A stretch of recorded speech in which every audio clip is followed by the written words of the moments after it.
This week on RSBANDB Update, Fresh Start World's launch, and we're neck deep. We've got a full discussion on how all the skills perform, from methods to quests. We uncover the feeling of 28 new skills. Then we bring it back to basics with the people and economy of Fresh Start Worlds.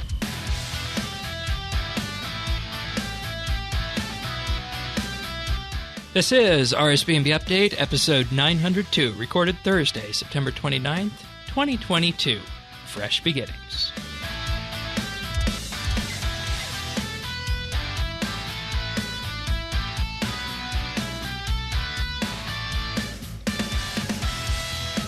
Hello, everybody, and welcome back to another episode of RSBANDB Update. It's a fresh start, you might say, amongst RuneScape economies and such. Welcome aboard, Tanis, as per usual. Thank you, Shane. Well, so this week we are going to be dedicating the entire show, with the exception of some patch notes, to Fresh Start Worlds, and to help us along with that.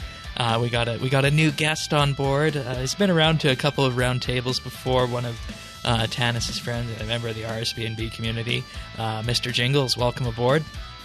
Thank you for having me. And from what I understand, you're an expert in RuneScape's niche content, and I have been told that this in the past has involved bears and teleport tablets that wound up being used for questionable activities.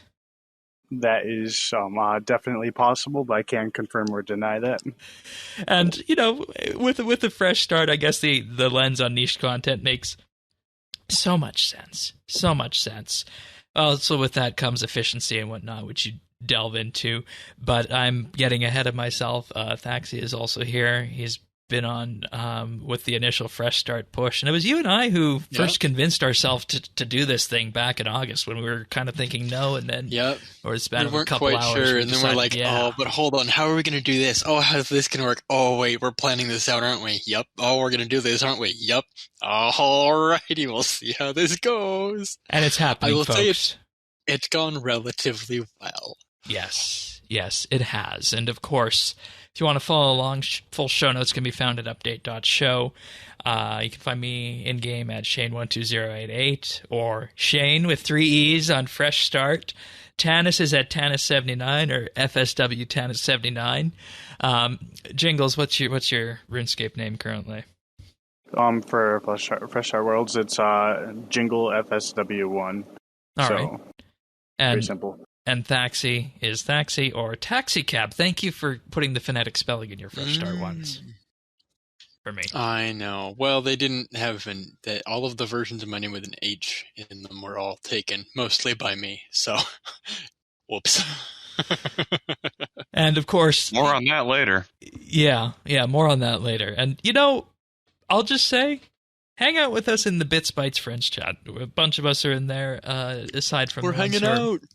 On the podcast, we've done some stuff in there while skilling and whatnot. So join us in there, Friends Chat, BitsBytes. But what we're going to do here is we're effectively going to turn this episode into a giant "What Have We Been Doing" section for RuneScape Fresh Start Worlds. But before that, I'm just going to go through a couple patch notes quickly, because that did happen this week, and you can definitely see it's below the community tab. Actually, I didn't actually look at the patch notes or realize there were patch notes this week until about the first half hour before the show, but that's a topic for another day, of course. So we're just going to run through some of these quickly. The Archaeology Level 120 broadcast was broken. Wilderness threat level will now display on mobile devices. Alongside this, players are now unable to place cannons at the Grand Exchange, and a notification will explain why this action is not possible. Nice. Thank you. Thank you for that. Yeah, I have a feeling like the World 66 rioters might have had something to do with this patch note at one point. Because you know how that works. Who was I talking to this week? Was that you, Tanis, that said, I'm going to go get my cannon. We're going to, stage a riot over this or something? Not me. Well, David mentioned it on last week's show. Oh, yeah. That's with regards, what was he? He was memeing about something or other. Right. And the last one that's it's really impactful for this, and I don't know how long this was broken, but Animate Dead can now only be used by members on members' worlds. I guess it was able to be used on free-to-play worlds before, which is just a little bit bizarre to me, but there we go. It's kind of crazy. Yeah. Do you imagine somebody just rolling up in the wilderness and not being able to do much damage to them at all? Yeah, that's certainly a story. All right. Let's get into Fresh Start Worlds. Way we're going to break this down is we're going to go by all the various skill categories. And, we're going to start with the bread and butter, Tanis. Our bread and butter, the gathering skills. That's what you have been focusing on mostly throughout this entire endeavor. How are you finding it? Where did you start? Where should somebody start with gathering skills, do you think? So for me, gathering started with divination. Okay, I want to press pause on that because that's a bit of an odd choice, I think, isn't it? And you can tell us why it's not odd, or why you don't think it's odd, but it feels odd. Yeah, no, I mean, to me it was the natural choice because divination gives you so many things that you need later on. Number one, it's how you're going to access the porters. Number two, anything that you might need going forward that you wouldn't have necessarily the levels or the ability to get because of the economy being the way it is, you have divine bubbles or divine, locations for. Have you thought of transmutation? I have, but there hasn't. I haven't found a case use that I would need it yet, but I mainly was going after the divine locations and the porters. Both of those were really crucial for me. Plus, you need to get to 80 so I can unlock invention because why not, right? Yeah, we gotta unlock invention. That's the big one. That's the big one. So what have you been? So I assume you've just been following the traditional divination training routine, because there's really not much strategy involved in divination aside from finding a busy world and caches. Caches will always be a big thing, but what I have found, and this kind of applies across the board, but it's especially true in divination, a lot of little updates that have went on over the years that we've noticed. They've been quality of life updates. And the rest of the community hasn't noticed them, honestly, I feel. But I don't think we appreciated just how good the updates were, because like in divination, bringing those wisps in, making it so I'm not running just all over the place, making it so that you can overcharge the rifts. Like, these were things that really improved the skill for the second time going through it, to where I didn't feel like the caches were how I trained divination, because it should never be like that to begin with.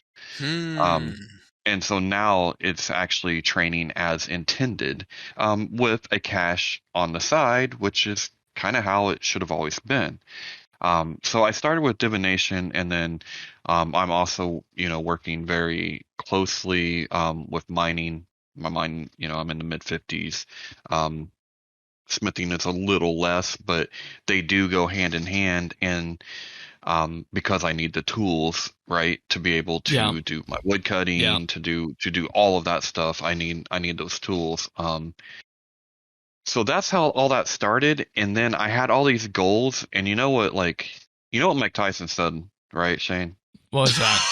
Oh, Jesus. Well, he said everybody comes in the ring with a plan until they get punched in the face.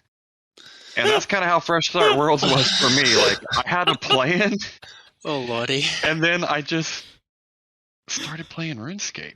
Hey! And it was fun. It's like we haven't played RuneScape since we just started out, you know right? What? Yeah, and I was trying to rush, and then I'm like, and I'd get sidetracked with, I'm going to do this quest. And I'm going to do this, or I'm going to do some woodcutting for a minute. I mean, I don't know. That's got sidetracked playing RuneScape and enjoying it again. Like, really enjoying it again. we've talked about since, like the like on all of our like we've talked about it on bits, we've talked about it on roundtables, we've talked about it on all these things. Like the game sets you up to like, oh yeah, you want to do this? It's probably not going to save you time in the short term, but in the long term, it'll make more sense if you do this thing first. Oh, this thing requires this other thing. Oh, well, you might as well go and do that too.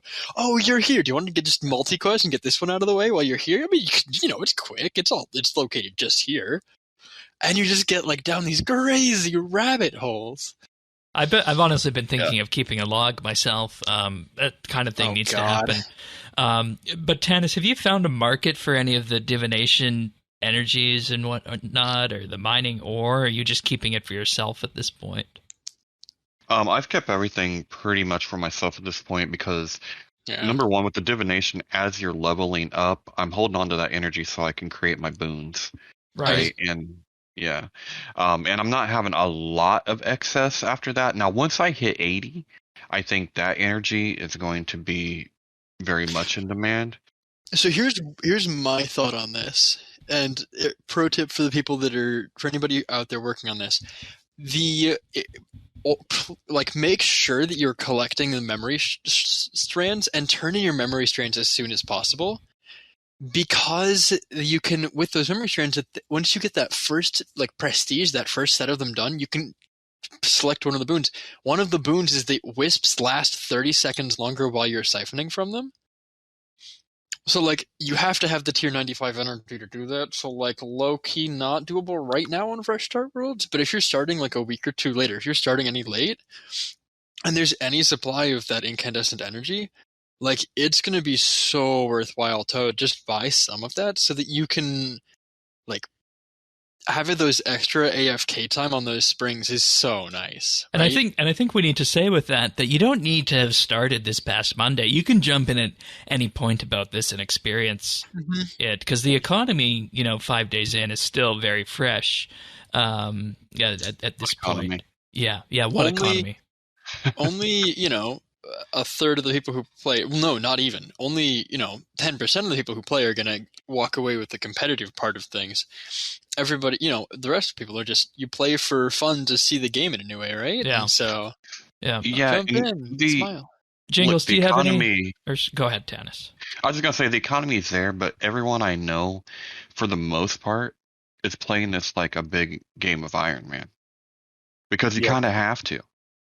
And so for sure, making all my own tools, making all that stuff. Yeah. And I know, Jingles, you've been focusing on questing and smithing amongst other things. Have you done any gathering on the mining side for your smithing, or how are you handling that? I'm literally just doing it all myself. I tried from the questing on my main account, I tried moving that GP over to the mining and smithing alt to try and get stone spirits, and there's just not enough of a market in it for right now. Nope, there's not. So, and I used to be very good at multitasking, but I'm finding if I'm following quest guides, I'm struggling to play more than 2 accounts. So I'm just sticking to 2 right now. Otherwise, I'd be playing a lot more. But doing the whole Fresh Start World and stuff, doing the questing is kind of and all these other things has helped me rediscover the early game of RuneScape that's almost forgotten, And it exists. It's very well polished and good. And I don't think we could have said that 18 months ago. And there's so many things that have changed, and so you're replaying the start of the game, and you're not standing with 2 sad bird snares in Piscatoris waiting for Crimson Swifts to land on things anymore. Yeah. Hunter now is you go to remembering that Hex Oasis exists and actually being able to use it as a training method for early Hunter. Things have changed, and it's actually really cool to see a new view of things. And I'm going to go there next on that. In particular, talking about Hunter, unless there's anything else you want to talk about with mining and divination, Tanis. No, I think this is a great time to pivot, and we definitely need to go into this early game stuff a lot more, because I was, and not just very, us. The entire surprised. community does. Let's just make that very clear here. Yep. But as people could probably gather, my entire shtick about Fresh Start has been trying to maximize farming. I'll talk about the farming push. Surprise. I'll talk about the farming push after Hunter. But the reason Hunter has become a almost my secondary obsession is that for the Chinchampas, which are the highest animal for the small pen, which I imagine I'm gonna want to have long term, you need Hunter for that. And I looked at the skill tier list, and I see Hunter, Cobalt skill Chinchampa, level 27 in the first box. Or sorry, I think it's level 27. It's either 27 or 30, but close enough. Yeah, 27 is the first box trap, yeah.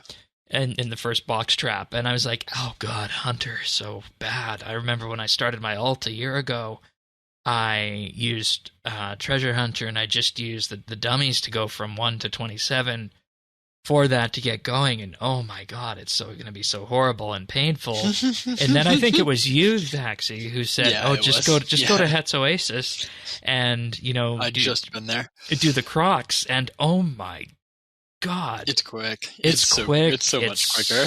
And it's not.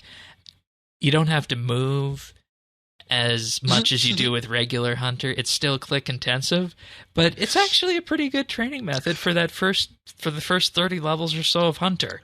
And and the thing about it is that the plain scarabs you get there, the powder for those, as a quick reminder too, is it increases the defense bonus you get from using the skin prayer, steel skin, iron skin, rock skin, whatever. And they also give Herblore XP. Yeah, no, but it's actually stuff that you'll use. You'll never use that in late game, but when you're early game, when you're training early Hunter, it's actually a useful reward. Yeah. It's almost like they designed this crap. What? All right, you were going to say something, Tannis? Oh, or I was I've actually gone. What level did you train to at Het's Oasis? 27-ish, yeah. Yeah, I actually got to 30 off of literally not training the skill at all. What'd you do? Divination. That's what I've been doing. Oh. That's what I've been doing. Chronicles, Yep. sure. Yep, Chronicles. Hidden OP. Okay, and that's good. You can also get some divination out of the way too while you're at it, because like Tannis was mentioning earlier, those porters, they're going to be very useful. I got a handful of levels too from the Tuska mini game, trying to unlock Sacrifice, Tuska's Wrath, and a cape that will scale with my level.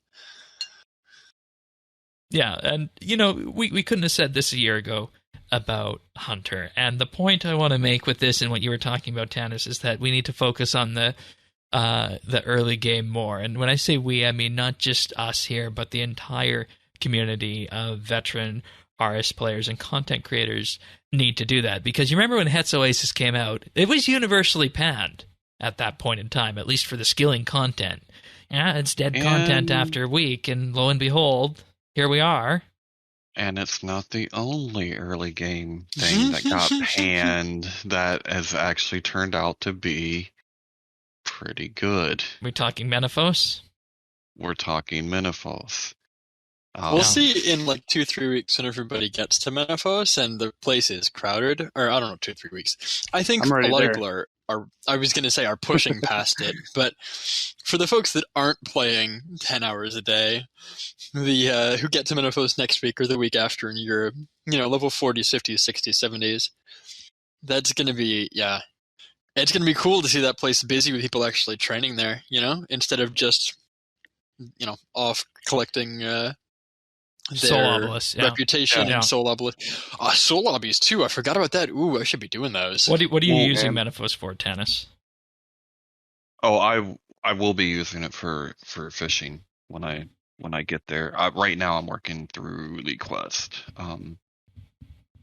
to get there, but I will be using it for that. I would like to use it for woodcutting, but I probably will not go all the way to the light within. That would be a serious grind to be able to crystallize that stuff. Oh, yeah. I mean, Acadia is still good XP even uncrystallized for the correct level band, yeah. Yeah, I mean, it wouldn't, it wouldn't be bad. But that's what I'm looking at. And the other thing too that I do, I know that there was concern about this early on. In fact, I was one of the people that was concerned, but I must say, um, it was very well thought out. I think the XP multipliers that they're using have been spot on. It's made this early game, not only with all the changes and all the quality of life we have, but I feel this XP modifier it's just the right amount at the right part of the game where it's exciting. It feels good. Yeah, it feels levels good. you quicker, Yeah, but it doesn't feel like, oh my god, can we stop it with these XP pop-up or these level pop-ups? It feels good. That's the best way to describe Counterpoint, archaeology is a little rough. And I told myself I would go in order. We can talk about archaeology now because it's a gathering skill, and I know you had some issues with that. I told myself I'm going to go in order. I'm going to collect every artifact I need for collections. I'm not going to repair any of them that are not needed for collections, and I'm going to turn in the collection ones. I completed the level 12 archaeology spot at level 38. I needed a grand total of 10 artifacts. Now, given I dug up a lot more artifacts than that, and now have a bunch of extra materials, which is going to be nice later. But... And I think like, if you get unlucky with that XP multiplier, you're going to be like, I'm 2 levels away from hitting, the next qualification mark, and I have done, like, I don't have a collection done. I don't have, like, qualifications are going to be really hard. So Arch is going to, like, it might be a struggle in the early to mid game. We'll see how it is when I hit, like, level 80s, when I stop, being so far ahead of the curve with just what I'm doing. But, and I think the reason for that is that they built archaeology as a skill that was designed to be faster like that in the lower tiers. And that's why you're feeling that. And archaeology is pretty slow in the lower tiers. Really? Though. I thought it was pretty quick, at least to 60. I mean, do you remember how many weeks it took people to get 99 archaeology on release? Like average people? Like the top percent or so, maybe, but for most folks, yeah. Especially when you're Iron Manning it and you have to collect all of your own maps. Like, because that adds, because that adds XP that you're gaining as well when you're collecting maps. Like, hey, Jingles, how's the soil doing this time? Or have you not gone there yet? I think I only got myself to like 20 archaeology, and that was just... I was just trying to get some quick levels, so I really haven't actually delved into archaeology all that much yet, although I do plan to a little bit later into Fresh Start Worlds. Okay. Yeah, archaeology is one of the 99s, 120s I want to go for again in this. That cape looks amazing. That inverted. It looks so good. That one and the thieving one, and I want defense, I think. I think those are going to be my 3. Has anybody touched fishing? A little bit. Mm-hmm. A little bit. Some. It feels great. A little fishy. Yeah, it feels awesome. Okay. Fishing feels really nice with 1.5 times XP multipliers. It feels much more reasonable to me. But early game fishing is pretty fast anyways. I did dungeoneering for like 3 or 4 hours on the first day. I literally did 6 floors. I got up to like level 28 dungeoneering. I think it was my highest skill at the time or something, because like the last level... The last floor I did the complexity 6, because I just unlocked complexity 6 with it, right? Did the achievements for that. It like got me like 8 levels. It was so gross because I was stripping the floor and then spending all of the resources I got to craft things, and then I would spend all the gold I got to buy ore and fletch arrows. And I got a ton of early fletching, smithing, woodcutting, fishing, like all of those skills I trained almost exclusively at this point through really efficient dungeoneering. How do you feel about that, Tanis? You want to go do some dungeoneering? No, when Shane texted me, I think I just said no. Yeah, that's cute. Bye. I mean, I don't want to do dungeoneering. I'm gonna have to, because unfortunately, some of the best spots for the ore or the resource dungeons. So I'm not gonna get out of it, but I hate dungeoneering. I have a lot of trouble with the puzzles. I hate it. I absolutely hate it. Token farm Tanis. Yeah, it is. 2 words. Yeah. I mean, you're still going to need to get the levels to actually unlock this stuff, right? like those resource dungeons aren't available with tokens, so. You're talking about like the ones that you get as rewards for hitting different levels, right? Yeah. Yeah, you take those tokens and you convert to XP along with the dungeon XP that you're already getting. Yeah. Through. That's true. That's true. Yep. All right, who wants to go Elite Dungeon with me? Woo! Let's go. The other thing is that, like, that's my workaround.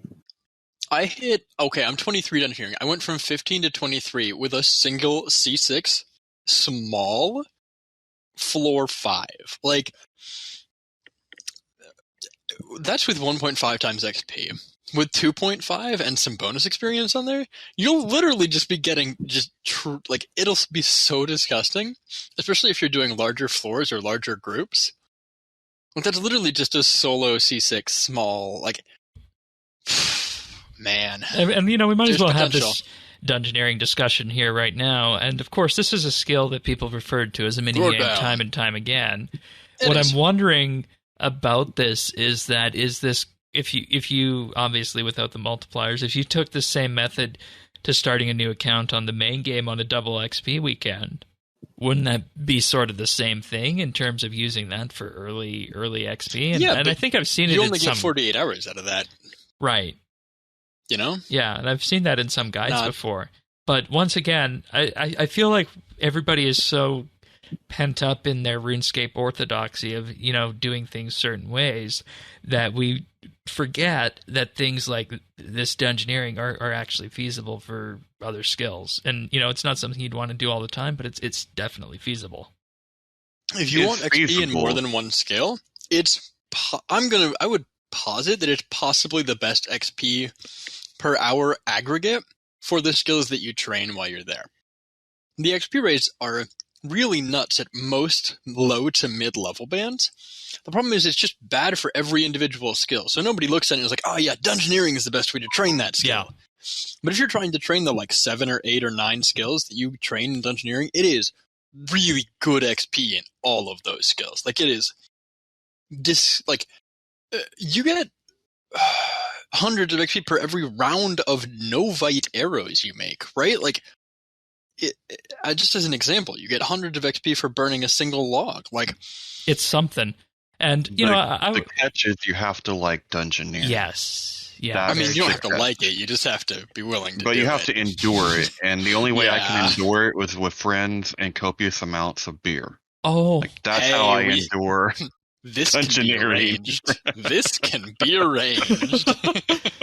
Well, let's wait till the multiplier gets up to 2.5, and there we go. And that's what Tanis and I will do it. Exactly. We got a whole call of people that don't love dungeoneering other than me, so save us. I shouldn't speak for Jingles, but at least for these two. Jingles, what do you like dungeoneering? Oh, okay, yeah. Jingles is taking a call at the moment. I want to talk about woodcutting because, woodcutting is woodcutting. I don't think anybody here is going for it immediately. It's something I want to go for. As expected, the biggest problem with woodcutting beyond level 41 is going to be the ability to get our hatchets. Yeah. We're going to need to orchestrate some runs to the Dagonoth Kings. And I was going to say, make some friends. Right. Make some friends with level 80 stats. We'll work it. Yeah. So go ahead. I was going to say, here's the funny thing about woodcutting that I have found so far. And I don't know if you've noticed this, Shane, but the fire making is freaking fast. Yeah. It is outpacing the woodcutting by a lot. I want to make this fully plain. I just want to say one thing first on this. I thought my screen was bugged today. I went from level 4 to level 18 fire making by bonfiring 10 logs and doing a daily challenge. Yeah, because the daily challenges are also nuts, and we'll get to that. But how are you getting XP on your challenges, though? Because if you do the first 9 challenges, they will pop up automatically. It's the same 9 challenges for everybody. When you complete those, then you get access to the rewards track and actual daily challenges. The first 12 will just repopulate. The first 9 are welcome to Birthorpe. Here's what a daily challenge looks like. Yeah. Okay. Yeah, that's why you're getting shitty low level. And you definitely want the daily challenge track this week because on there is skilling dummies, dungeoneering tokens, proteins, a medium cash bag, and a dungeoneering wildcard. Oh, damn. Okay. So, okay, back to quick reminder. Just quick reminder. They have not changed fire making or woodcutting XP rates in any way, shape, or form in the last decade and change. This is how it has always been. Fire making is dumb. It is so fast. With that said, I'm not, because woodcutting is now also fairly quick, I'm only personally planning to train woodcutting, especially when I get that porter boon, on logs that are useful, right? So bow logs, the normal trees, willow trees, oak trees, maple trees, yew trees. And then like teaks and mahoganies. Like that's the only things I'm going to be woodcutting, because there's going to be so much demand for all of those, right? I'm not worried about the fire making side of things. Truly, that's not going to be a lot of logs. No. But we need a lot of all of those other logs, especially like the yews and the magics and stuff. Right. When you get up to those really high levels. And that's going to be be my main gathering shtick is doing the woodcutting stuff, because I want that alternate cape, because that's a green one as well. So. With that said, though, and as a counterpoint to my own thing, the like, you want to be a little careful with the with some of that, because I think like magic logs especially do drop from a couple of the Elder God Wars bosses. Yeah, and Telos. Well, yeah, but okay. And pickpocketing. I don't think there's going to be a significant number of them coming into the game through Telos or pickpocketing. We're very if far somebody away gets from a that. full Telos setup, they probably will. There'll be a couple of people. But I don't think Telos' drop table is something I'm actually personally really worried about. I don't think there's going to be a ton of people streaking to high in rage with gear that they've gotten off Fresh Start, at least not for a while. And that's why I kind of wish David was doing Fresh Start to see what he could do PVM-wise with, 80s and 70s and such. Yeah.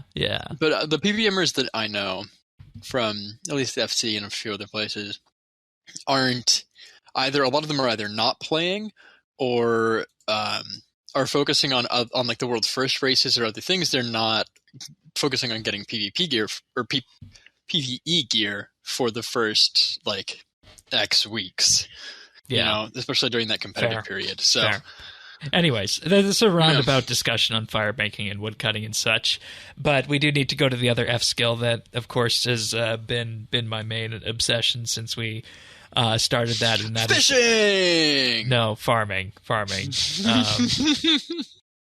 So farming's interesting in Fresh Start Worlds, because the farming methods that we know of and love in terms of the player-owned farm and such rely on having an economy where you can just buy, a breeding pair of animals off the exchange and then transform those with those, or same thing, buy the seeds, which have become cheap over the years. And obviously we don't have seeds in the game for the wood and fruit trees right now, which would be a good XP maker. And we don't have huge sources of the animals in game. Case in point, I'm, at this point 1,700 plus Chinchampas in, and I've only got one Chinchampa, and that's for the small pen.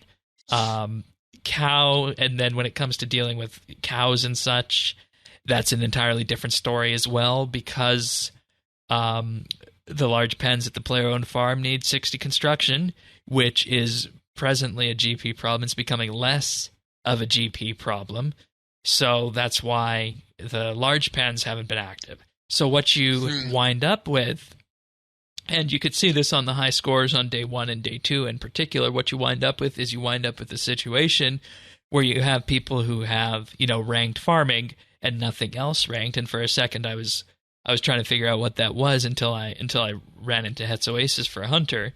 But effectively, the method for training farming on Fresh Start Worlds, and this is what people did for the race and are still doing for the race, is that you do the manure pile until level 17 at the Manor Farm, and then after that you go into rabbits and honeycomb with woad leaves at the beehives there, and then with that you'll have level 30 in no time.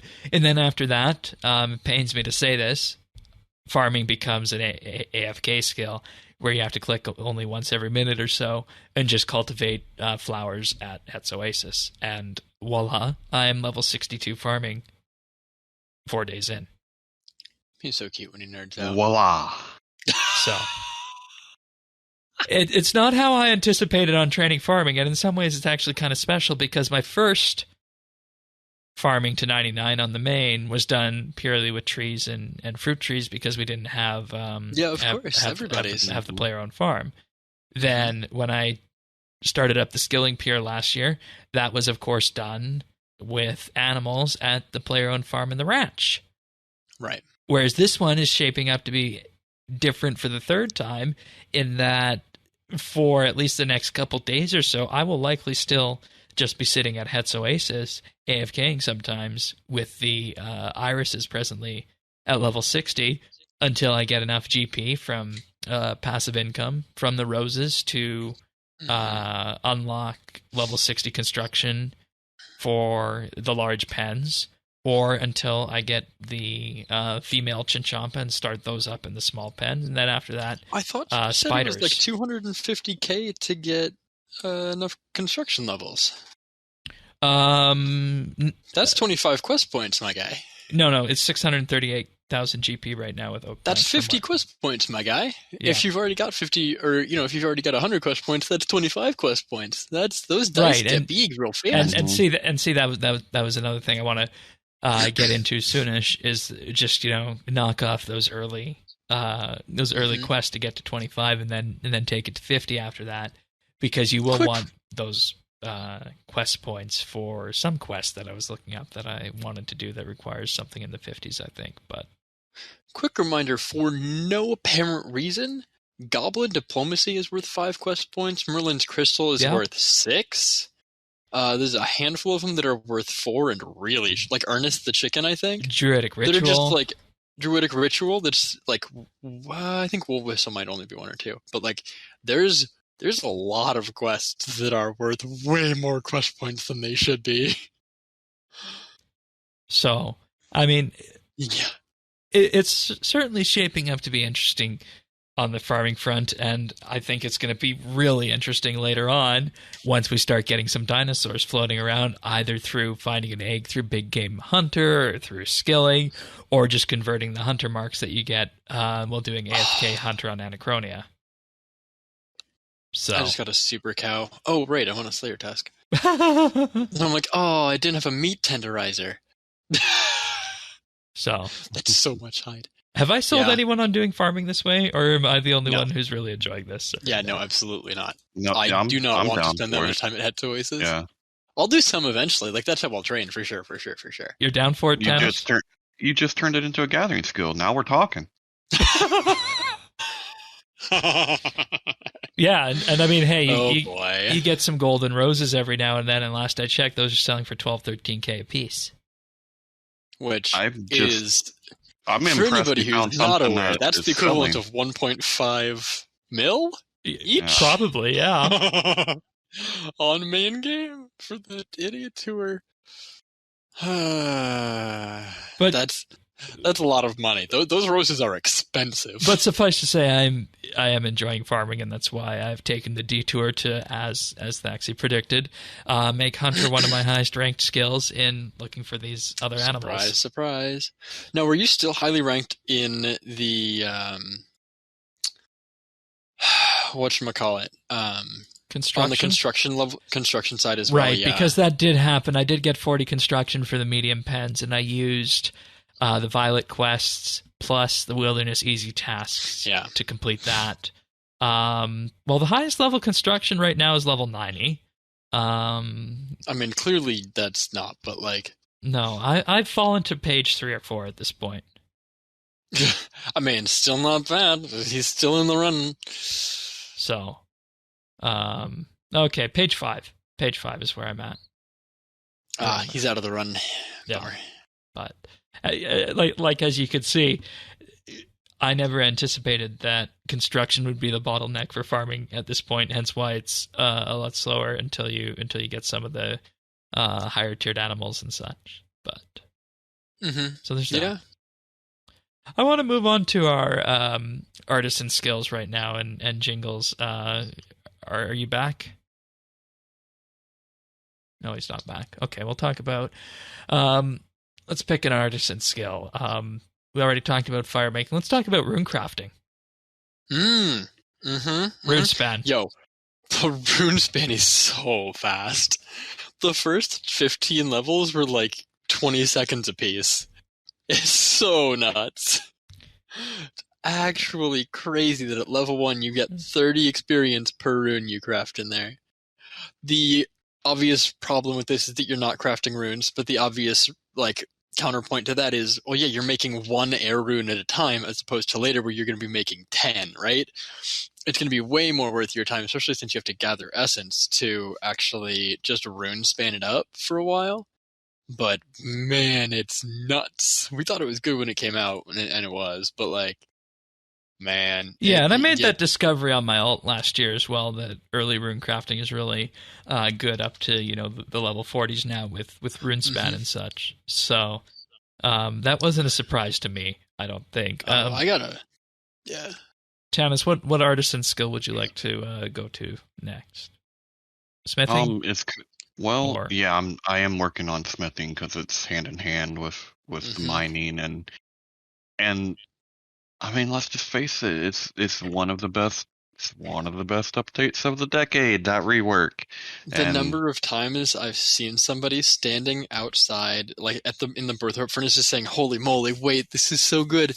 And clearly, it was either an old school player or yeah, I mean, it's a hit. People like it. It works. They rebalanced it so that you actually get as much smithing XP as you get mining XP now too. So it's really easy to level them up together.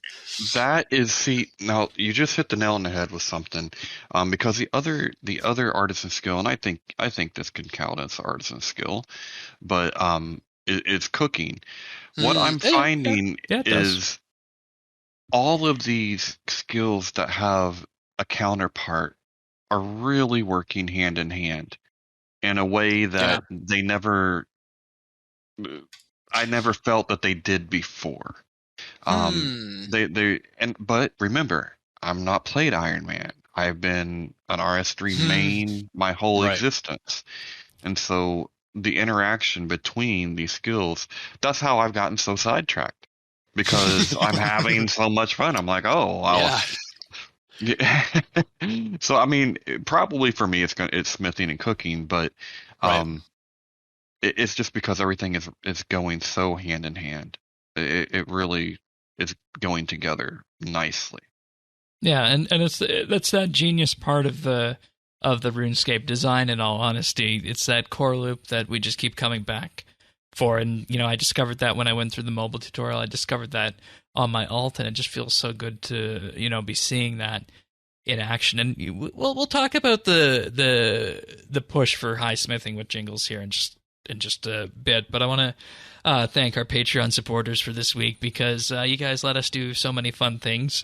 I'll tell you what we're doing fun next week, monthly Bitwise, in just a minute. But first, a big thank you this week goes out to Amos Reed, Andrew C., Arvidzel, Bear Down, Beekeeper Steve, Big Huge Rat, Bryflex, Chunk the Monk, Cycle RX, Diana, Dominic F., Drama Free, Ello Matey, Flaws Man, Free Milk, Jacob G., Jade Gizmo, Jason S., Jeebus, Jesse W., Ling01, Lucky Ducky, Mohan V., Nate the Great, Nick G., OTR Gamer, Pernasius, Renhawk, Ricky A., Samuel FL, Skiotan, Scott DS, Shirt Pants, Stub Eve, Tabby, The Naked Captain, Tom V, and Zant. Thank you, everybody, for your support. It means the world to us. And I will say that next week, for our monthly bit, we will be doing 21 years of RuneScape told in 21 quests. So for each year, we'll pick a quest that came out that year and say which quest was emblematic of that year and have a bit of a discussion on that. We thank you for choosing this one. It feels like we've had a series of combat-based monthly bits before, and I like doing those, but it's nice to have a change of pace in that we'll get to exercise our quest panel for this one, so that should be some good fun. So thank you, everybody who voted in that. We also have the round table happening this weekend, or it might have already happened based on the time you might be listening to this. But if in the off chance, if you're listening to this on Friday or Saturday, the round table is happening on Saturday at 4 p.m. Eastern, 8 p.m. game time in our Discord at rsbnb.com/discord. And if you want to join the round table, if you want to listen to the monthly bid or vote in the monthly bid, all you have to do is sign up at patreon.com/rsbnb for as little as $1 a month. And in addition to all that, you'll be helping us by supporting the costs for hosting and production of RSBNB Update, amongst other things. We also do have a VIP tier where for $3 a month, you'll receive a special VIP rank on our Discord, including a chat channel access that you get. You get a mention on the podcast at the start of the month and access to high-quality stereo versions of the show. And if you want to give the ultimate gift, we have a $5 insider tier where you'll receive a shout-out on the podcast each and every week, and you'll gain exclusive access to the outtakes we use to make the clip show at the end of the year. There might be one from pre-show this week. There are sometimes clips from pre-show this week, so Patreon supporters can look forward to that and enjoy those. So thank you so much, everybody, for allowing us to do what we do here. It's definitely a very, very interesting time in RuneScape, and we're just so fortunate to have you, our wonderful community, behind us. So thanks so much, everyone. Thanks. All right.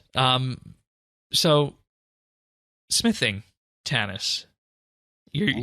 Obviously, you're going to be doing mining later on. Do you think you're going to repeat your 120 smithing that you have been working on main? I don't think I'm going to be repeating any Okay. 120s. Okay. Because I'm just bouncing around so much. I'm just having so much fun. And because I have 16 weeks compared to what a lot of people are pushing for in the 8 weeks. Like, I'm trying to give myself a really strong foundation. Right. Or when that multiplier begins to move up, that I'm at the levels where it's going to really benefit me. So I'm kind of planning out that way. So I don't think I'll be doing 120, but I would love to, and I think it's very possible to get 99 smithing, especially with the way I'm doing it. Oh yeah, absolutely. Absolutely.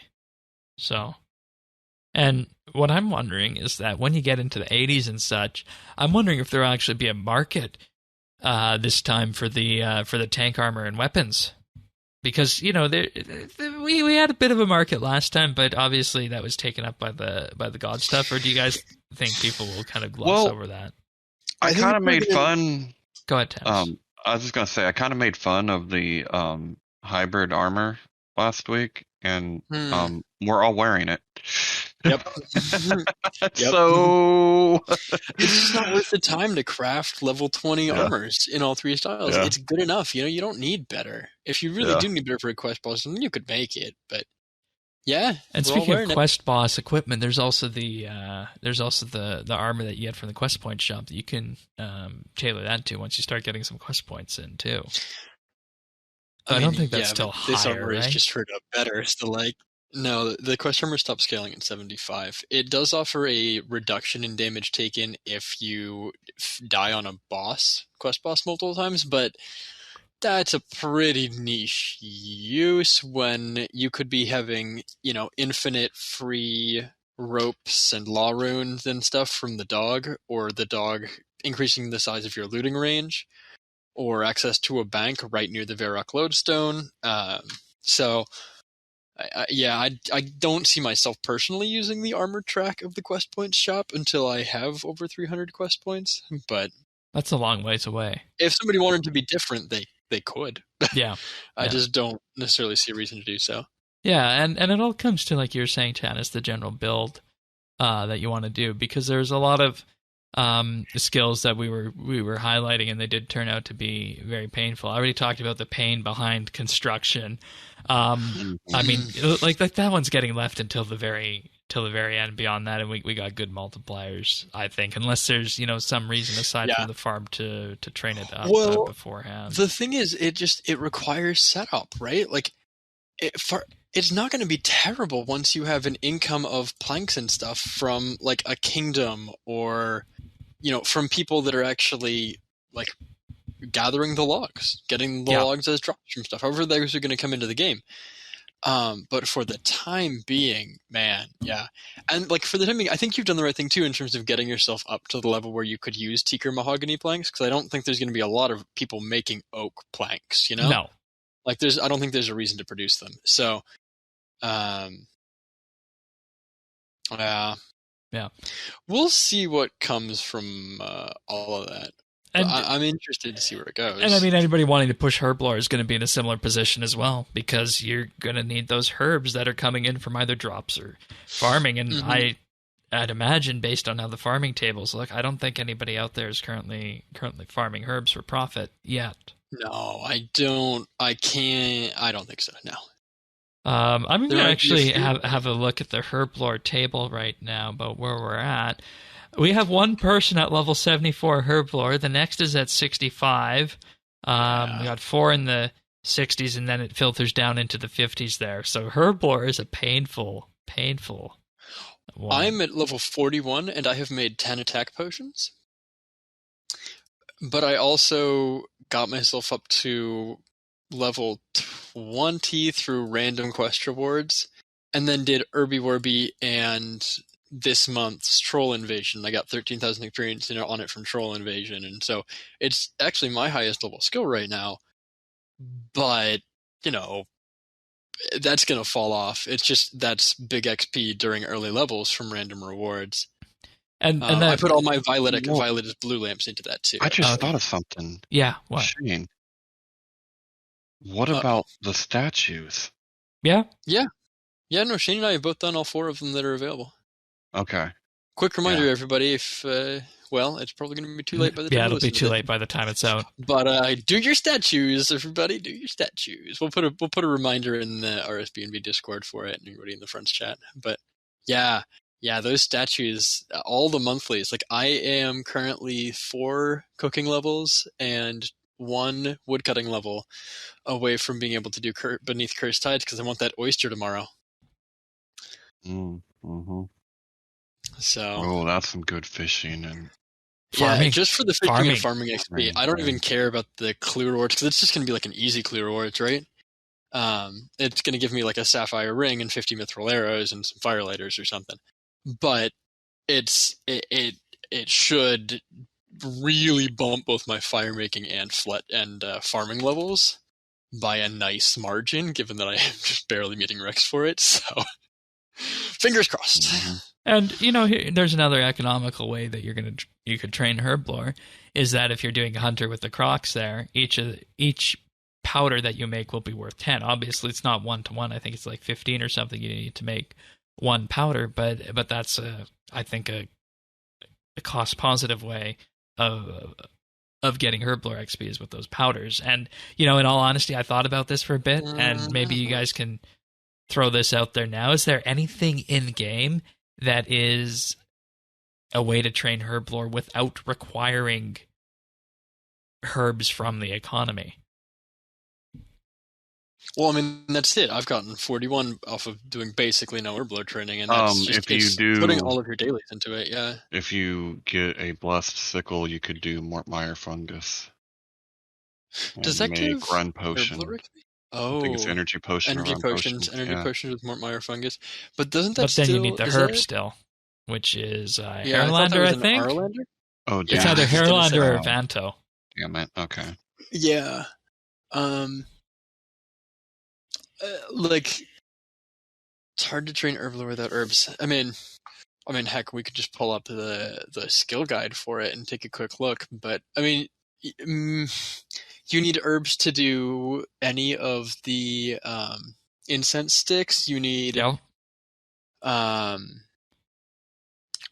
it's. You can get a lot of herbs from divine locations, though. Just you know what? You know what the answer is? According to the skill guide, you're not going to love it. It's dungeoneering. Because you can buy herb seeds in dungeoneering and make potions with the gold you get in floors. Assuming you have the farming level to grow the herbs. And they grow super quick, so it is grindable. God damn it. So if I decide to do herb lore here, you're going to be sending me into dungeoneering for this too. Shane, I'm going to send you into dungeoneering for pretty much anything, because if it's locked behind stuff, you can, construction is a hard one to train in there. I've trained, the divination, every XP you get in there is just massive, as long as you can find the resource to do it. And stuff that isn't buyable, you can't always, right? I wouldn't necessarily, Like the summoning XP you get for making pouches in there is gigantic. Same with the divination XP, but you have to find the wisps and the charms to do that. Oh my god! You can't just go in and have the things. I'm finally seeing why they haven't touched dungeoneering. It's that obviously, if you look at the game holistically from this point at the low to mid levels, dungeoneering is the answer for so much of this that isn't tied to a central economy. It is. That's it. Again, like, I shot up like 200 total. Like a third of my total levels were done in like 3 hours of dungeoneering. Like, it's actually busted. It's just that you can't train any singular skill in a way that's efficient beyond maybe fishing. Fishing in there is actually pretty efficient, but at this point, you're fishing. Just go AFK somewhere.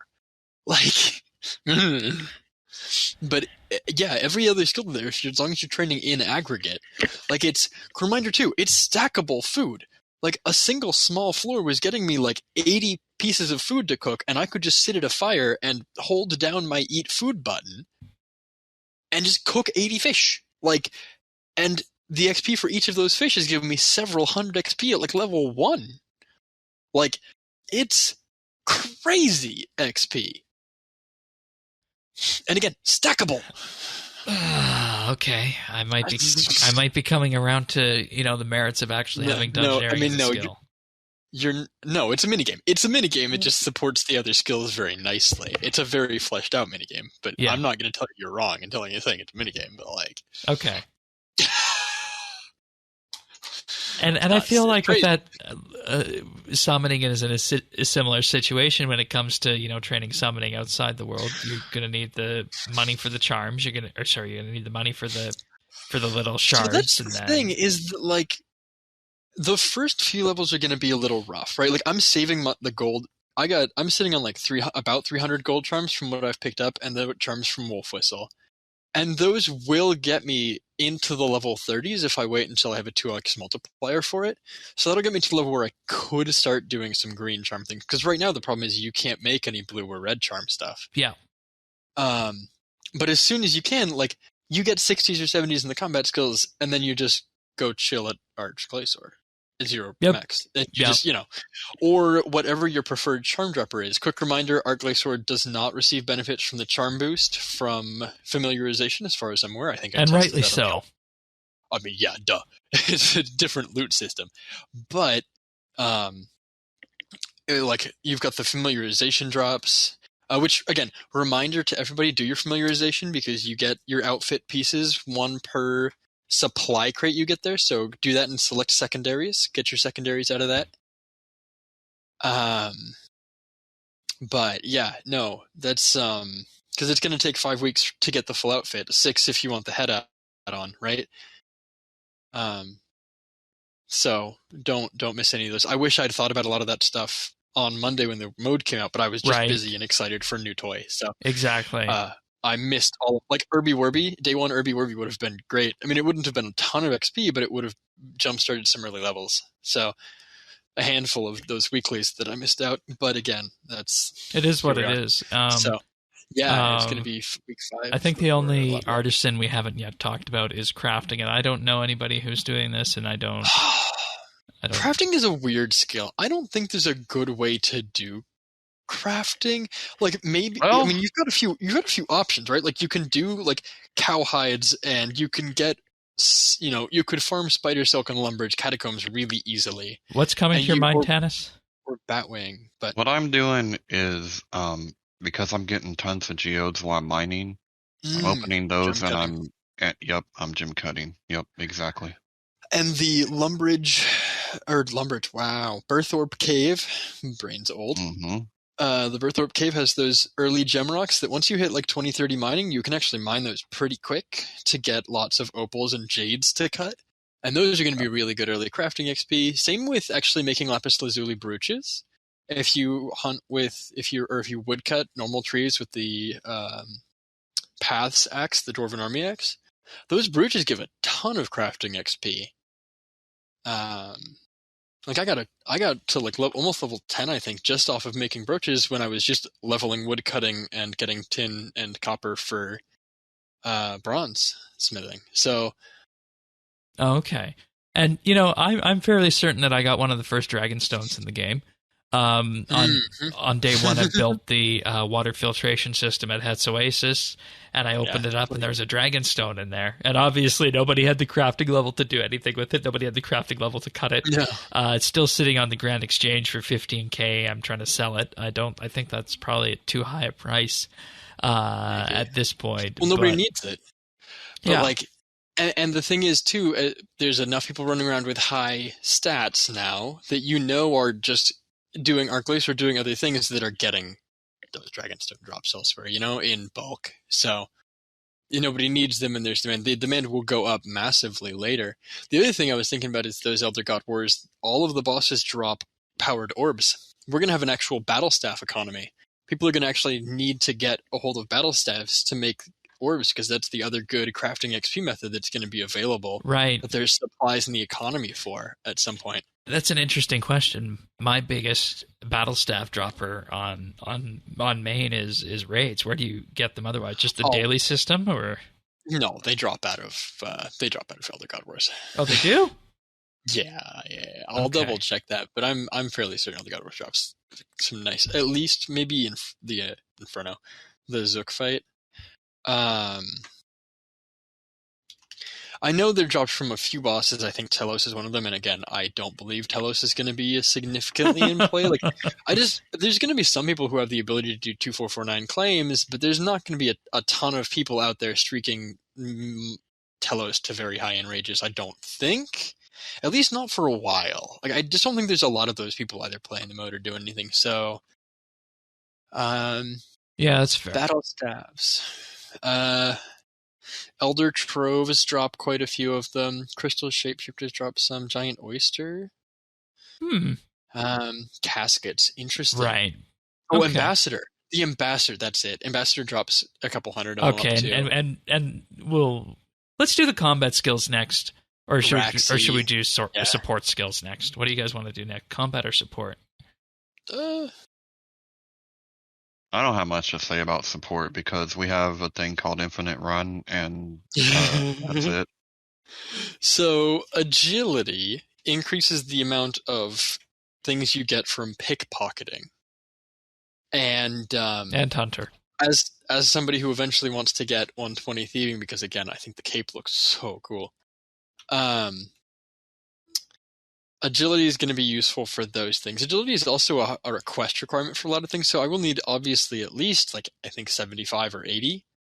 We plus, just of have course, our. I really want double surge, so getting Anachronia is going to be really important. We just have heard. We just have right now our first level 99 Slayer on Fresh Start Worlds.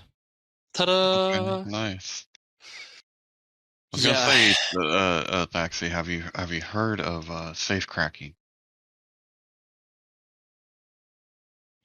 I have, but I also like money.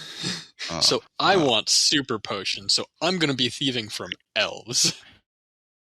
Okay, that's fair. Well, good. Although I don't know I don't think the elf drops get multiplied, so that's actually a false argument, but I'll give that one to you. But kind of points into that I'm going to be doing elves. And to get to elves, I'll need at least 75, so I'm not going to do agility to anything crazy. I am debating if it looks in week 5 to 6 maxing is going to be doable. I may do some push during that 2.5x period and see where I can get to in terms of getting some skills maxed. I would consider maxing on Fresh Start if I can. I was really confident that I could with the old XP multiplier, but with the new one, I'm not as confident on it. That's a lot of XP loss. 20, probably 15 to 20%. Right, and also on the the agility front, after week 8, we're going to get access to our Silverhawk boots.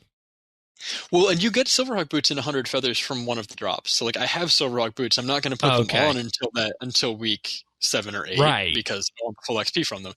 Or if I'm doing that push for Prif, I'll use them to get the XP, because that's the thing that I really want the XP for. But they're not going on before at least level 60 or 70, yeah. We should have a fun look right now of where agility is at without Silverhawks, just to remind everybody what it's like. 100 feathers. Okay, we have someone at level 98 agility already without. Yeah, I'm not surprised to hear that. Agility isn't a terribly slow skill, especially if you're on the Anachronia course. And the Anachronia course is probably super valuable because everybody's going to want those double surge codexes. Like, I know a lot of people play without it, and that's fine, but like not having surge and not having double surge is like destroying my soul just a little bit. So we'll see. So agility's in an interesting space. I'm sure that person is just running laps on Anachronia. You could probably find them on one of the 9 worlds, you know? Other support skills, Slayer. Yeah, Tannis, Slayer. You going to be doing that? I guess if I had the time, I would, but I just don't think I'm going to have the time to do it. I don't. Holy I'll get the 99. crap. I won't get the 120. What's happening? Somebody just get 120? No. The guy who just got 99 Slayer last logged out when he was 91 Slayer. Oh. Yeah, I mean, again, but that's a day. That guy spent it. We're on day 3 or 4 of this. You know, that guy has been logged in for 12, 18 hours. He burned himself to get the last ones done because he wanted that Halo for World's First. Like, that doesn't surprise me in the slightest. Everybody who's getting all these first 99s is grinding in an unhealthy way. Yeah, that's true. Look, I am still not a huge fan of the competitive aspect of this necessarily. Like, it would still be fun without the competitive aspect, 100% guaranteed. I think there's some people that are here for the competitive aspect. I don't know how many people are here for that. I would like to see that polled, actually. I'd be interested. But, you know, see how many people are pushing individual skills on the high scores, right? Like, I guess you could just look at it and figure it out if you really wanted to. Jagex might be able to find that data. Find people who are under X total level with a skill above X level. But and the fun part about seeing all the Slayer stuff again is going to be what is that first whip going to sell for compared to what it did back in 2005? Mm-hmm. What is all the other Slayer equipment going to sell for? Anything that's augmentable. The whip is a really interesting point because it's going to be an augmentable tier 70. Now, given like a similar point for like, I think Royal crossbow pieces are going to be fairly expensive for a little while because that's an augmentable tier 80 with relatively easy to acquire ammo. And for anybody the boss unaware, is only going to be accessible. QBD. The boss is only going to be accessible if you have anti-fire potions. And what level are anti-fire potions, right? Like they're 72. Yeah. So people aren't going to necessarily be making QBD. And you still need an anti-fire shield with that because the regular anti-fire doesn't block at all. You can't just, go... You can get through if you've got enough damage. You can get through with just a regular anti-fire. It's not great, but like you could technically do it without any anti-fire. I have done kills without it. You just have to spend some food on it. Regular anti-fire will drop that by at least half. So, like, I think it is going to be reasonable to kill QBD if you have level 80 with the level 80 gear that we'll have. I think that's reasonable, but that's going to be interesting. An adventure to say the least. Tannis, do you you have any other points on any of the support skills? I know we talked a lot about dungeoneering already. I was wondering if you wanted to say anything else on Slayer or any of them. No, honestly, I didn't even think about Slayer being a support skill. Well, what it's officially classed as. There's 4 of them, right? It's thieving, Slayer, agility, and dungeoneering. We've talked about dungeoneering. We've talked about thieving is an interesting one, and we didn't talk about thieving yet, did we? We didn't talk about thieving. Not really. Yeah, I actually had a chance to talk to Thieves, who is one of the community members, and he has already got 99 thieving this past afternoon. How? What method do you know? I'm fairly certain it was safes. Oh, I mean, duh. Okay, right. Yeah.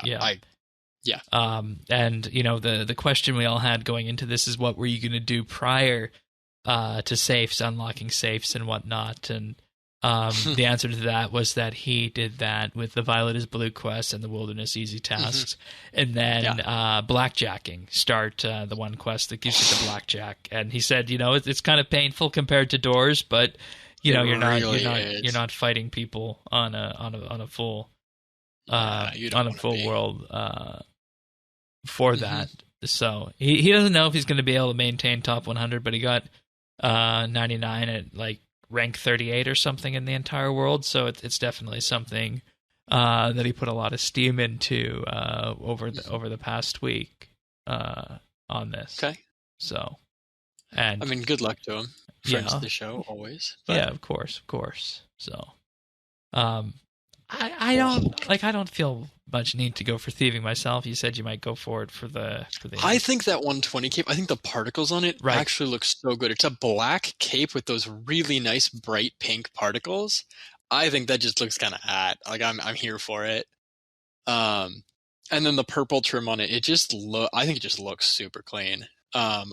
That's the only one of the skills. Like I would go for archaeology because I love archaeology. I would go for defense because I'm probably just going to get that much combat XP because of who I am as a person.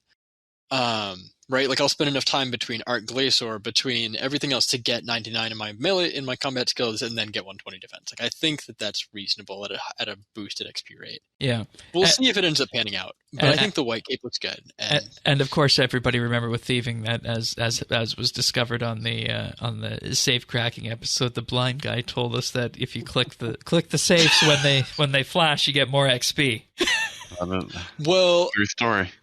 If you click them at the correct interval when they flash, which is I think it's like a 1-tick window or something, and it also plays a sound. So if you're playing with sound on, it also plays a sound when that. Isn't that how you pick flash. that up, Tanis?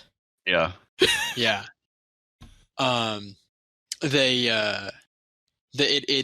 It pops the next tumbler in a way that the tumbler wouldn't have been popped otherwise. It guarantee pops a tumbler instead of rolling a chance to pop a tumbler. So it's just more efficient. You have a much faster route. You need to add a safe or two into your route if you're doing that versus AFKing it. Yeah, and I think we see once again how fast thieving is a skill. It definitely fits as a support skill. I don't know if the support skill, or I can't say that. We talked about dungeoneering a lot, but I don't know if skills like dungeoneering is the best. I don't know if skills like thieving and agility are being as revealing to us in the early stages as the gathering and the artisan skills were. I mean, we know that agility is not, especially when you have infinite run. It's like it is a support skill. It makes other skills work better and easier, but it's not going to make your life all that different, versus, something like, same with dungeoneering, same with a lot of these, versus something like having early levels in like smithing to like make tools. Like I think everybody's training some amount of smithing because heck, I need a mithril mattock, I need a mithril axe, I need a mithril pickaxe. Right, and you don't have the GP to go to the store to buy them. Tanis, have you? Yeah. have you done any tool making for friends and whatnot, or? I would. I've been making my own, my own tools, but yeah, that's if you need something, I got you. That's good to know. I'll take you up on that when I hit rune or adamant. Yeah, because I'll have needs for sure. I don't necessarily want to grind smithing too much further because it's starting to slow down a little bit. Did the Knight's Sword, so I'm sitting pretty at 34. And I've obviously, again, like the What's Mine is Yours quest, quick reminder, gives a bunch of bonus experience and a ton of levels as you complete those Doric and Boric tasks. So you can get a bunch of relatively early mining and smithing experience, and that will continue to give you experience as you level up. That's actually fairly well balanced in Fresh Start World so that you always have some kind of bonus from the rewards from that quest going. All right, let's talk about combat then. Obviously, magic is the combat skill that most people are leveling up based on the high scores. Interesting. Is this just... Holy crap, someone's already got 200 mil. There you go. I'm not surprised. I wonder if that's just the highest accuracy option at ED3 or something. Like, I'm sure there's a reason for it. Maybe they wanted to be able to alch stuff. I leveled my magic to 30 first. I literally finished that today. By the way, most of my skills, again, 20 to 30. Because I wanted Surge. But, like... Yeah. Do we think that people are going for magic first because that's just what they're comfortable with in the main game, or? Maybe it might also be that it's fast. And you got you got the tier 80, the tier 80 weapon effectively for free. That doesn't include anything invention related, though I don't think we're there to having that conversation yet. Not yet. Maybe next week. Or you? Oh, right. You're rushing for invention based on what you said earlier on the show, aren't you? Yeah, I'm working on invention because I'm not going to do Priff because I'm not doing 75 engineering. And nobody is ranked right now in invention. Dennis, we could token boost you up there if that's what your problem is. 75 is only like a mil. Yeah, it's only like a mil tokens. I'll need people to come into problem. those EDs with me when I'm token farming to get scrolls and stuff, right? Do you not want to have, like, I'd think that you'd want to do dungeoneering so that you could have the access to the scroll effects. From... that would be wonderful, but We'll make sure you get there because I want you to really be able to pump stuff out. Yeah, I have a very adversarial relationship with dungeoneering just because I can't do it by myself. If I get a dungeon that it gives me the wrong puzzle, I'm fucked. Yeah. Right, and from that perspective, even though it's a small amount of XP, you're making a very good point that maybe, just token farming is the way to do it. Well, for me. I'll offer something else too, and at least for Tanis, right? Like, I don't mind solo dungeoneering. I get a lot of experience from dungeoneering. I'm also happy to just have people in my dungeons just skilling and chilling while I run through floors, because more people in my dungeons means more XP for me. You don't have to be involved in the puzzles and stuff. I'll set it to 1 out of 2. It's still going to be faster experience for me to have extra people in the dungeon. I'm perfectly willing to allow leeches into my dungeon. You're an interesting specimen in terms of how you want to carry this out. Me or Tanis? You, Taxi. I mean, I am very seriously considering, up until I hit at least level 60, going every single skill, like almost level by level, and trying to keep them all even. With some exceptions like summoning, where I want to save my experience banked for higher XP multipliers. Like, most of my skills are 20 to 30 for a reason right now. I'm going to hit base 30s and then move on from there. But on the first day, I hit base 10s. That was my goal. I think I had, 24 skills at level 10, between 10 and 12. That was the goal. And there were a couple of things like runecrafting, like, oh my god, this is so fast. I just spent an extra literally 3 minutes there and got to 20. But all right, so for anybody wondering how we got on this track is we were talking about people getting magic XP in Elite Dungeon 3, and that moved to a dungeoneering discussion with token farming and the like. Obviously, Elite Dungeon 3, good place to get combat XP. Maybe needs to be reevaluated, but that's a discussion for a different podcast. Yeah, and I'm going to pull that Jagex tweet up on this matter in terms of stats on this, because now is a good time to do this, and it's in the Discord. In the Discord RuneScape channel, and we'll talk about then after that ranged, and then I think Jingles, you're back. Then we'll talk about what you're doing for your smithing push. He just had to step away for a moment, but we got some stats here from Jagex in terms of Fresh Start Worlds on the 29th, so Thursday. 9 people have died to Solak.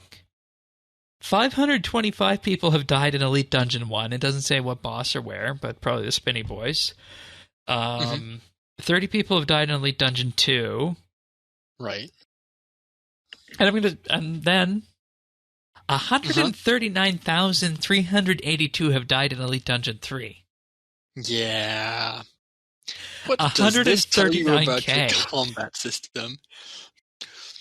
Literally, but you got to get through the first. Don't you have to go through them to get to 3? No, right? No, you don't. You can just enter the Minity order. Nuh-uh.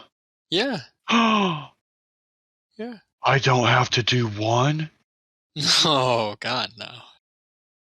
Oh, there's a reason I hate people have died there. People have died there because they were token farming, not because they thought, no, you just walk straight into number 3.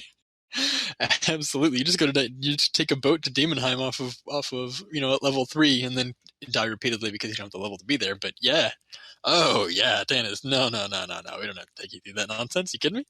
If you want to do the quest, you have to do them in order, or if you want to do it on story mode. But otherwise, the order doesn't matter ever. Right? Dennis is very excited right now. The other stats, Very. 8 people have died to Beastmaster Durzag. Why? How? Please tell me that there was an 8-man team of level 3s that's like, all right, we got this. Please tell me. I think that's just one team wipe. 236 people have talked with Max in the Gower quest. And as of 14 hours ago when recording, 0 people have died to Zamorak, 0 people have got the requirements for Plague's End, and 0 people have unlocked Invention. Yeah. Of course nobody's gotten Plague's End. Do you know what the total level requirement for Plague's End is? It's like twice the current max. No, I actually don't think that's true. But it's definitely higher than anybody has. But it's nuts. But the key point here, Elite Dungeon 3 is the combat training method at the very high end. Yeah. Let's just make that very clear. As to the disparity between the people getting magic and the people getting ranged, free ammunition? ? You get free ammunition for both. The spear is a javelin. I don't get it. You get nothing has an ammunition cost with this little lady weapon. I don't think anybody's using anything else. Like, it's not like people have gone to spent time to farm weapons. All the people they're doing are probably doing it with the tier 4 spear. Like, and I mean, when you look at the high scores page for ranged, obviously we got just a hair over 2 full pages of people with 99 ranged and no 200 mils as of yet. Yeah, of course. But Magic is completely blown out of the water with that. Might be that maybe Magic has slightly better AoE. That's got to be it. I don't think people are using the expensive spells, but I think people are using like Detonate, probably, and like some of those other Do we think people have already done Desert Treasure?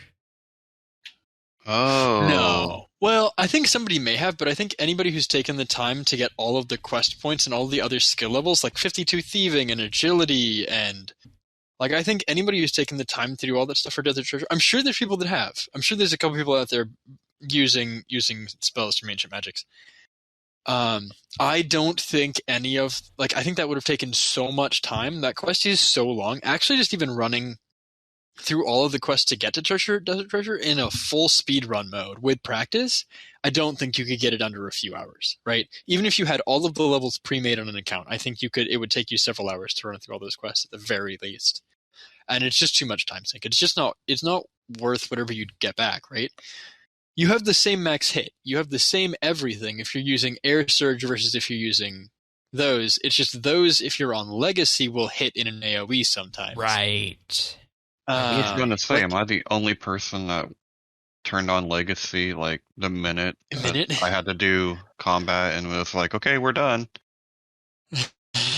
Well, I mean, it's not that big of a... Tannis's tune has changed. I mean, it's not that big of a deal now compared to what it used to be because, we have the lesser abilities that we didn't have previously, so it's actually possible to build a rotation now, whereas it wasn't before.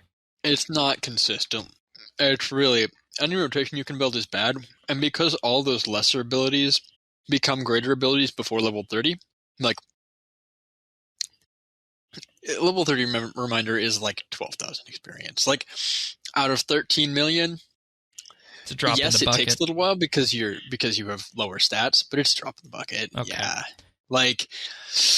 Well, when it comes to combat, I was thinking of going Magic. What are you going with, Tannis? I've been doing Magic. Okay. But I haven't done a lot of combat, just a little bit to pad total score. Yeah. Or maybe total level. I'm probably going range, partially because who I am as a human, and partially because I want to do a lot of quests. And what that means is that I'm going to have access to a lot of relatively decent range weapons relatively early. Crystal Bow. Given you have the Sun Spear if you want to do a lot of quests, but the Crystal Bow, I think the Dragon, the Queen Black Dragon crossbow, the Royal crossbow is going to be relatively accessible. I mean, And if you important. really wanted to, hand cannons. Yeah, Like people are going to be no, but seriously, Oh, if you yeah. get dragon pickaxes are going to be we're all gonna need those too.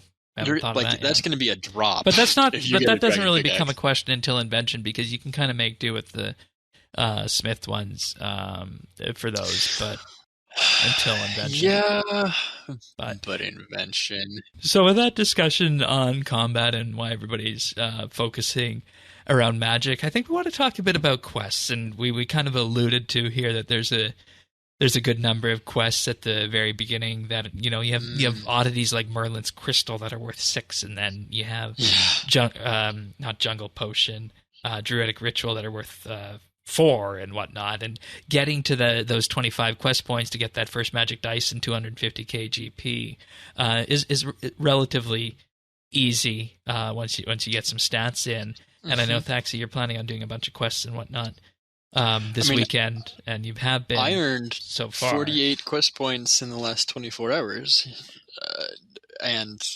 that's not overly stressing on it, but literally all just multi-questing around the free-to-play areas. I've completed at this point, I think, 27 quests,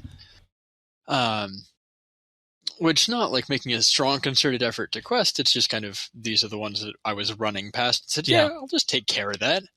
I'll get the Ashdale lodestone unlocked. I'll look at this, do that. Grab some smithing XP from this. Ashdale for the weekly thing, yeah.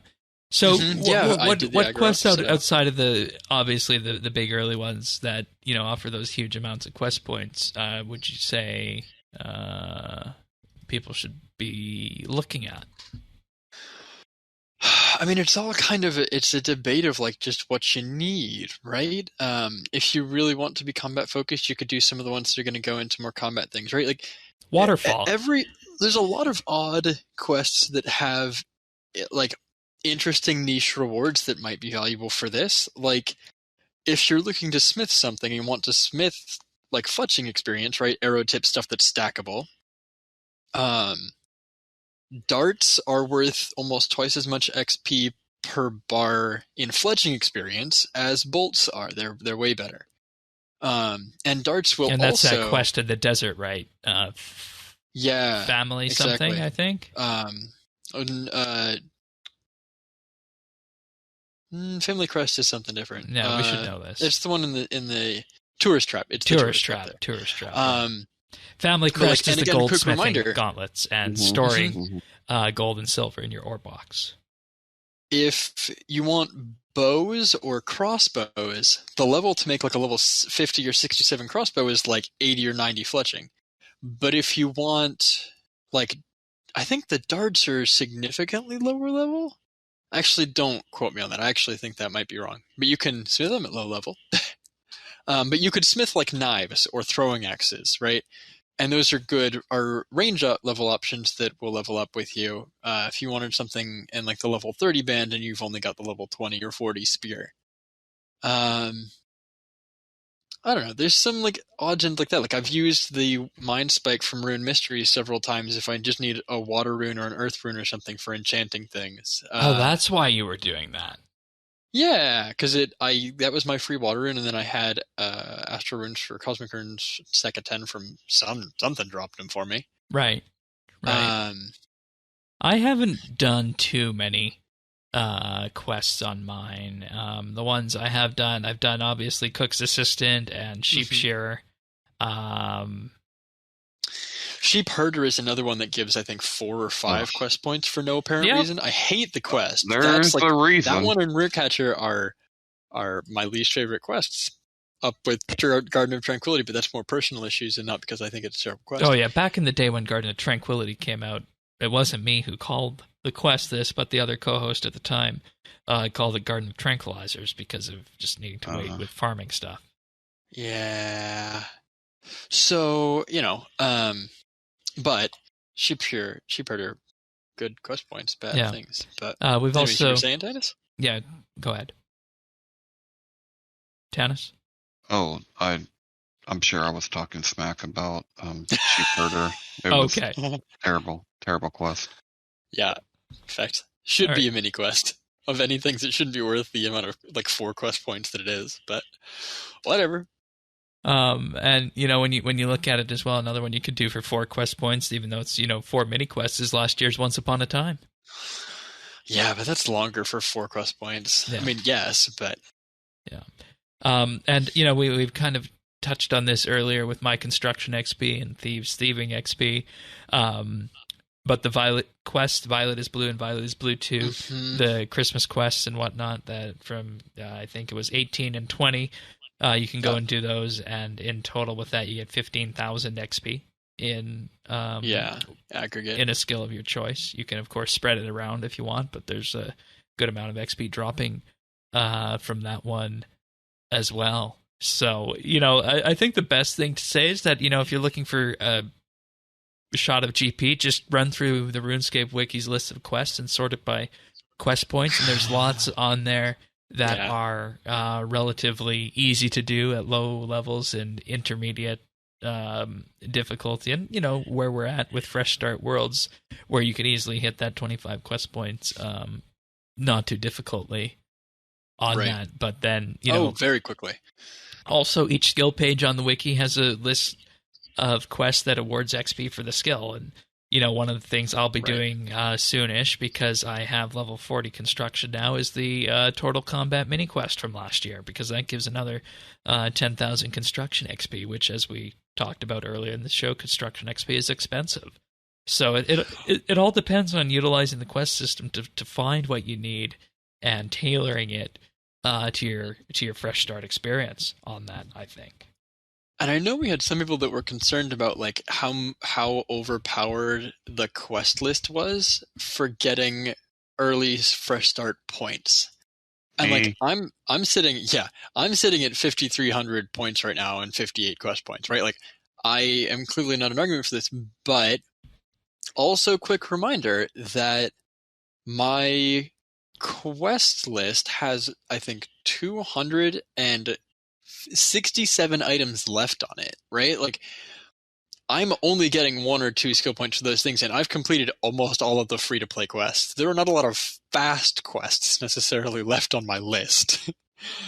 I have a lot of quests that are going to take a long time and give me 1 skill point. Right, so it looks deceptive in that regard, but it will slow down. It's an early injection of things.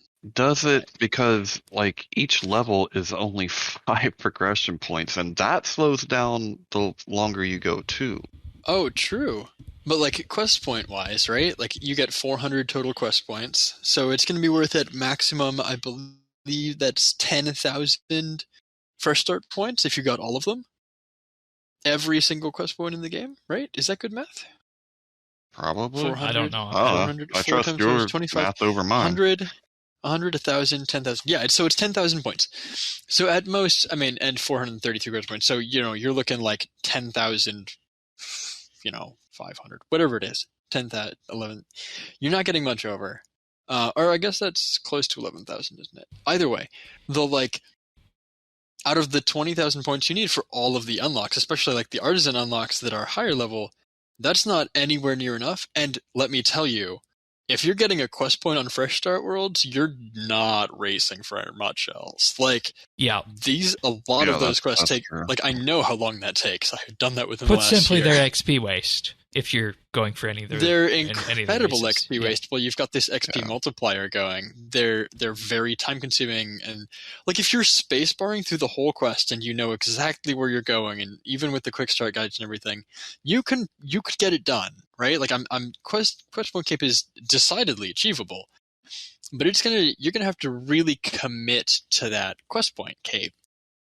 And the number of points you get isn't even enough to unlock all the rewards. Now, given the total level that is going to be required to get through all of those quests is going to get you the rest of the way. But, the quests on their own, that's a huge time sink. And like, the hours and hours and hours you spend in a lot of those quests that give you at most 1 or 2 quest points, like Slisuke's endgame gives you 3, and that's a lot for oh my god quests. Like just thinking of that Desert Treasure gives you 2 or 3. Like, I could go through this list and find a lot of these long. Like, Plague's End only gives you, I think, 2 or 3 as well. Like, there's a lot of these quests that are so long and so far into quest things that, like, they're just, you look at the rewards. Plague's End, 2 quest points. So I think that's going to be like, for now, when I get 5 quest points for handing 3 pieces of goblin armor to somebody, you're going to do that. I'm going to do that. But like, and that underscores later, the point. Yeah. Optimize questing for what you need right now and what it's going to give you, unless you're going to be, try and get that quest cape as soon as you want. And then, by all means with that, all the power to you on that. So let's talk about what happened on launch day. I didn't make my account until in the afternoon, so I didn't get to experience any of the and I snafus. pre-made my account over the weekend before. Yeah, and you were fine with that. But Tanis? It worked. Had some trouble. Okay. Had some trouble. There's a few accounts out there with previous attempts at my name. Ooh. Yeah, because I thought that when you opened up the client and you hit create account, you went through the creation, that at some point it would ask you if you wanted to get membership, and then it would ask you what kind, if you want to start in Fresh Start Worlds. And it just kept dumping me into the normal world. And I'm like, this is weird. And it was only through talking with some other people and some other friends where I'm like, I found out that I needed to create the account on the website, pay for the membership, then log in. And that threw me. I don't think it was very intuitive on the process. Right, because when you make a new RS account, you expect to be able to just do it from the launcher. But I suppose that's why we have this news support article on the front page, how to play Fresh Start World in 4 quick steps. And if you go onto like an incognito browser or something where you like don't have your cache or your cookies or whatever the heck it is that they track that you've been to the website before, RuneScape has a loading page that says, hey, welcome to the game. Do you want to play now? And there's just a download button for the client. They don't necessarily, they don't send you to account creation on the website normally, right? And so that is something that probably wasn't super well thought through in terms of being user-friendly, especially for people that aren't familiar with how, the login button is still on the top right like it always was, but that's, I mean, if you got returning players and you're trying to make it easy for them to join and jump in, and you're trying to link them to it, you're not, Yeah, it's not happening. You're going to link people to the account page on your website? Like, obviously it is happening for 17,000 people or however many, but like, Yeah, and I read that article and kept trying to figure, what am I doing wrong? I didn't get it because I'm like, I'm not getting to a point where I can get membership. I don't understand. Like, I'm not being presented with this option. And that's when I was talking with Jingles, and he's like, oh, create the account, then do your name, then do the membership, and then pull the launcher. Yeah. I'm like, oh, okay. Yeah. Right. And then there was also an issue where people were able to make Iron Man accounts for Fresh Start, which is obviously not supposed to be a thing. They had to do some rollbacks. They had some glitches. They've had some other glitches that have been found and apparently fixed and addressed. But yeah, there's there were some things that didn't quite go to plan with this. I honestly feel for the people who took the morning off and whatnot and wanted to be in there. Yeah, first that's thing the true. Lost a few hours because of the rollbacks and whatnot, and. Everyone complaining about 3 hours downtime for the sake of 3 hours downtime, I truly think that's just nuts, and people need to go touch some grass. That's what. We're not trying to minimize it, but that's weekly maintenance for Stowe. That's weekly. Yeah, that's a lot of things, and so we have it very good most of the time, but I don't want to give Jagex a ton of flack for being down for 3 hours, given. The issue I have is, like you were just saying, is that people took time off their work, right? People planned to be here for it, and it really does suck that that's there. But, like, I think there was some community overreaction regarding the severity of the 3-hour downtime in terms of, like, I kind of expected first RS3 alternative game mode to have a couple of hiccups. I And they would've- fixed it, and it seems to be working. So, like, Yeah, I mean, I would have expected that. I think, and honestly, I think a lot of people that were probably complaining either weren't playing Fresh Start Words or had no intentions to play. Well, and we knew that was good. We knew that was going to be the mean, case. you true. know, Several of those creators who made things have already put out posts saying, "Oh my god, this is such a fiasco," Yeah. and they're not even involved. And I'm like, Yeah. So, I mean, there's that. Now, for me, it wasn't. I don't think it's the amount of time was the big deal. It was that, I had the hiccups in the beginning. It took me a while to figure out how to get this account up and running, and then when I did figure it out, that's when it was down. So I'm like, oh shit! right. And I had just took, taken like, the day off. momentum out of it, for- basically. Yeah. So that's kind of like, I mean, it wasn't the amount of time. It was just how everything kind of came together for this perfect storm. Like if you took the day off, then if you had any problems creating your account, and you're like, well, shit, because I mean, I was playing by like 2:30, but at that point, I'm like, I should have taken tomorrow off. Like, Yeah. Yeah. Damn. How'd that go for you, Jingles, with the wanting to push for top 100 smithing and whatnot? Were you impacted by the rollback at all, or? No, actually, I think it kind of saved me. Okay. So, like, when we were discussing earlier about how, like, what Tanis was saying, how you start to, like, oh, I'm going to do this, you get lost in, like, the rediscovery of everything. Well, I may have slipped down that rabbit hole a little bit as well, too. But you got distracted.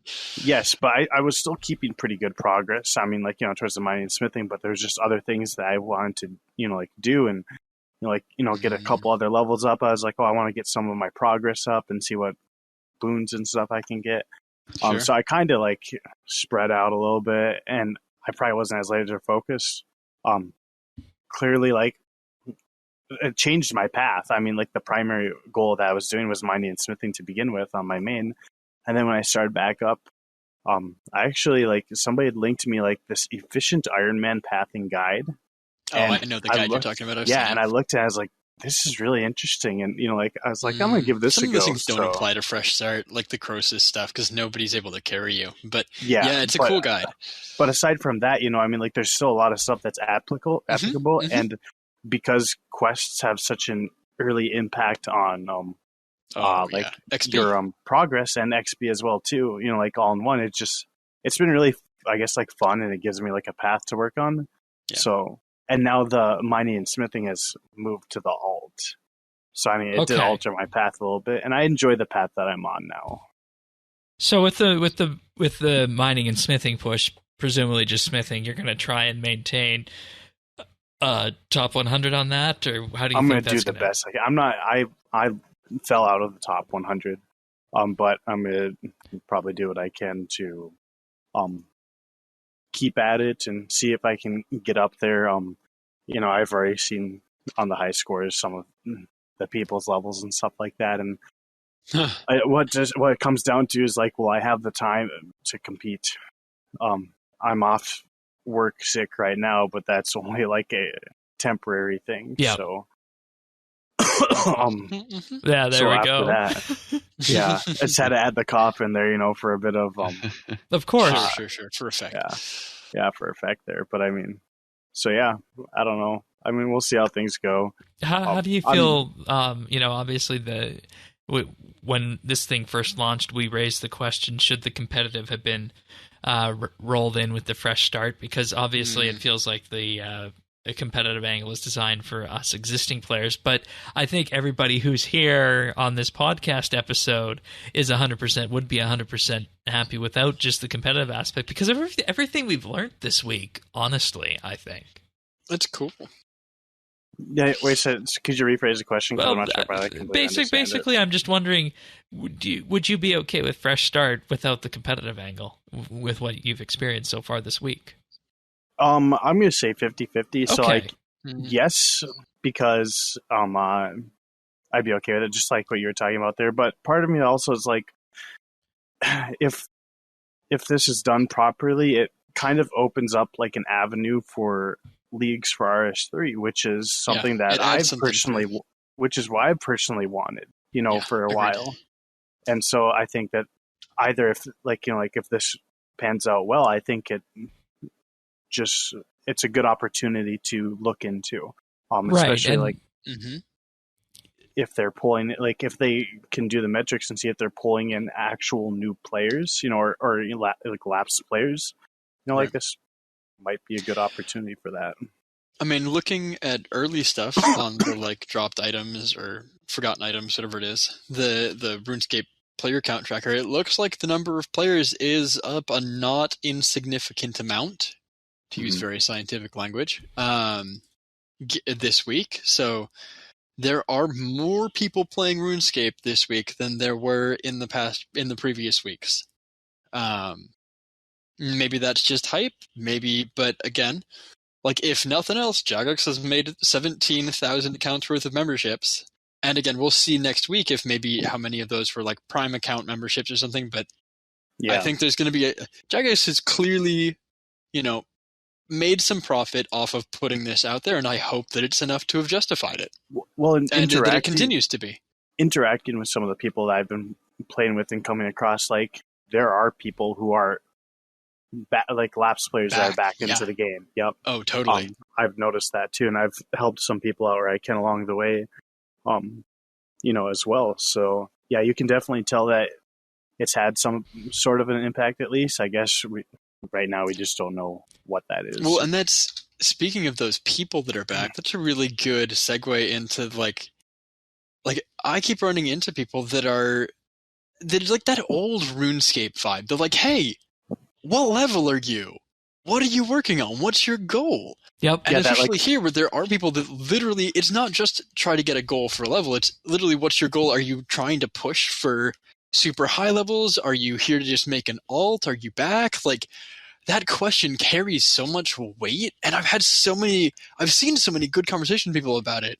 And I've been AFKing a lot because this has been unfortunately a busy week for me too. I've had a bunch of stuff come up, and it's midterms week kind of for my school.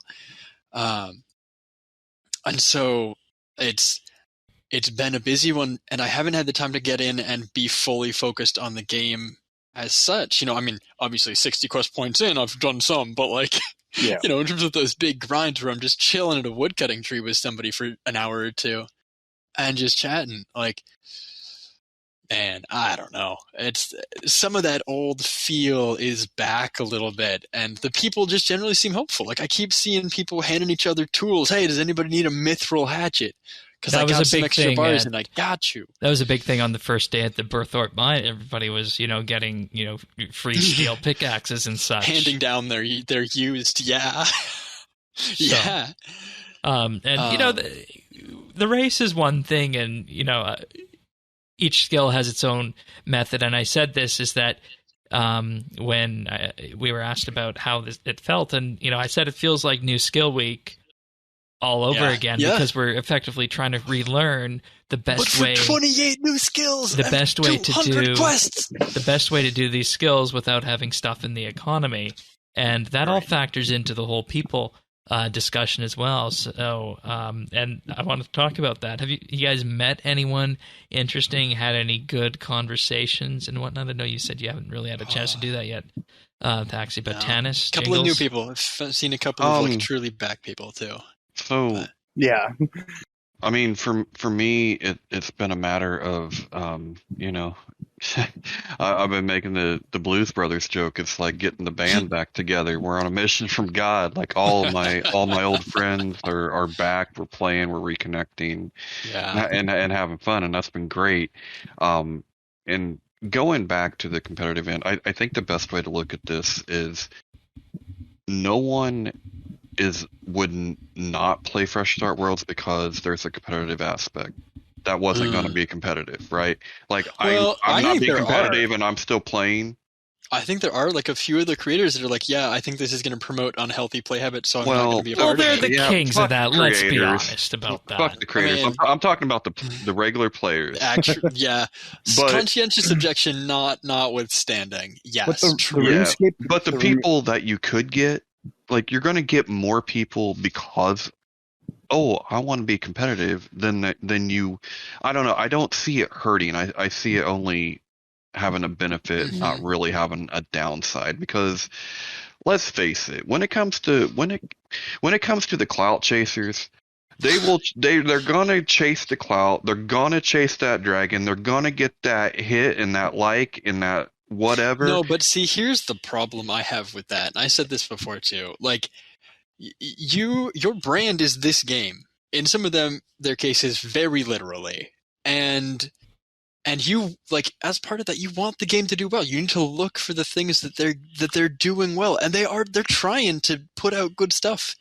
And like, I don't know. I don't want to say that it's not an thing about like spin necessarily, but it's more of the like, hey, support the game. Tell people the interesting and cool things about it. And I like, expected to see more of that. Yeah, voice them. Yeah, but, you're being nice, man. I haven't seen a lot of very balanced discussion from people about this, where they say, hey, I don't judge you if you do want to play it because it does seem cool. It's just I'm not going to use my platform for it. Like there's just that caveat in there that like go for it that wasn't there. That people just aren't like. This potentially grows your brand because your brand is this game, and like I want Jagex to do well. That's my deal. I play their game. I like their game. I am so pleased that they made so much money this week. The number of people I see running around in freaking Premier Club gear because they've got all the loyalty points or whatever, and they've got the like Premier Club tokens, and I'm like, you redeemed for that pet or that outfit or that whatever, and I'm like, aha, you made Jagex a lot of money this week, and I appreciate you for it. You're being very nice, and you're also making a mistake. Well, no, but you're being nice. You're making the mistake that everyone's out here for the good of the game, and that's not reality. Why would you hurt that? Why would you say I don't want this game to do well? How does that help you? Because let me tell you why. Let me just say what Tanis wants to say, and you can tell me if you're wrong. If I'm wrong on this. Is that to juice any algorithm, whether it be on YouTube, Twitter, Facebook, Instagram, TikTok, whatever, you name it, it has to be milked by controversy. 100%, and this is an example of wag the dog, the tail wagging the dog. These people are doing that, though, right? Like, no, that's the vibe. It's 100% what they're doing. If Reddit had came out in the first 10 minutes and said, "Oh, we love this," they would have been all over it and said they loved it. It was the best goddamn thing they've ever seen in their fucking life. You're right. But Reddit didn't do that. Reddit said, "Oh, that's true," and they jumped all Reddit over is the it. hot take machine, and they got to ride that. I get it, but at the same time, not long-term best interest, and it's not in the interest of the game and people. But you have to be a leader if you want long-term interest, and we're not leading. And that's why we're here at RSBANDB Update, because we talk about what we learned in the game this week. Then we talked about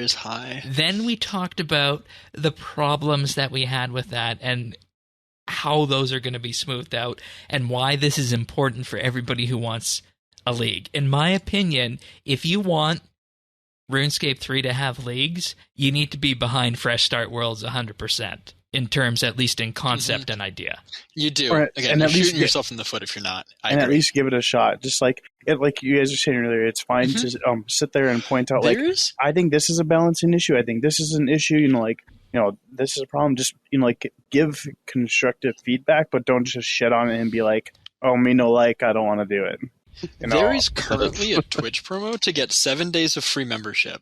You can get that. You can unlink and relink your RuneScape account as many times as you want. You could make an account, have 7 days of free membership. You don't even have to pay for it, and just try it out and just have an account on the Fresh Start Worlds.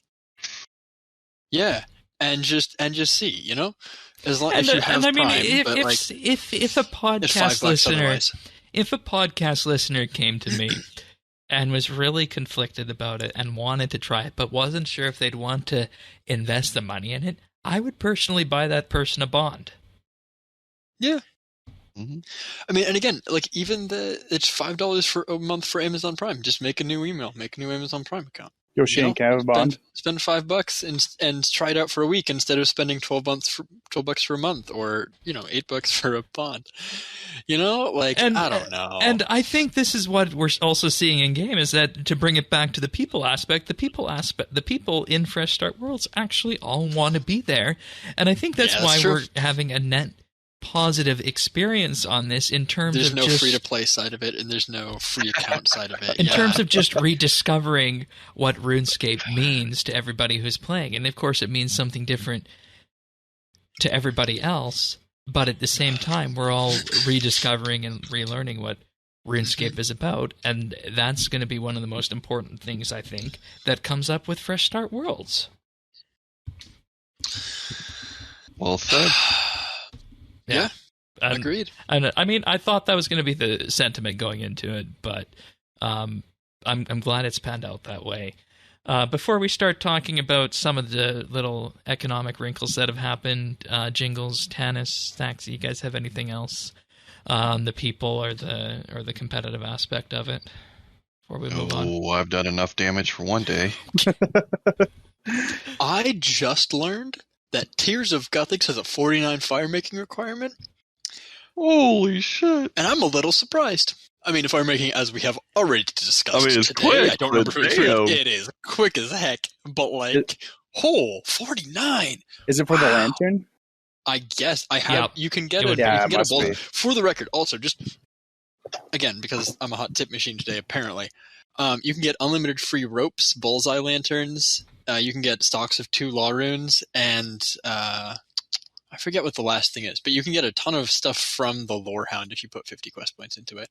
Oh, there you go. He's a little questing machine that actually becomes very helpful when you can't smith bullseye lanterns without having to go and get oil for them. I don't know if they're buyable anywhere, but anyways. Jingles, anything else on the competitive side before we move on then? No, I guess the only thing is I'm glad that they made the changes that they did. When the community voiced their distaste for some of the balancing stuff like that. I think that it's in a really good spot right now. Just personal opinion. I like it. No, and you're entirely allowed to have that opinion, so thank you for that. I think 2 to 3x multiplier would have been far too spicy. I agree. At first, I will admit, a little bit for 16 weeks, I wasn't too happy. And I was like, you know what? Now that I've played it, I'm like, okay, yeah, this makes sense. This is this is a pretty good balance, and I'm excited for when it hits that 2.5. Right? I'm looking forward to it. I'm going to keep playing. That's the other thing is the retention side of things. We're really going to have to watch because stuff like old school leagues, you can very much see every time a league comes out, their population spikes mad, and then it drops relatively quickly and then relatively slowly back to where it was. And I think because of this increasing buff and these 50% accuracy next week is going to make for the record, anybody who hasn't seen this, accuracy is the added buff next week for Fresh Start Worlds. So you're going to be able to do Arc Glacier with level 60 stats. That's going to be an option. Where it really sucks on live because of the accuracy. Okay. Some things, a lot of bossing and stuff becomes, and higher level Slayer becomes way more viable. Next. With 50% accuracy. Yeah, next. I mean, if you're going to be doing next week, good for you. You've earned those next drops. Holy moly.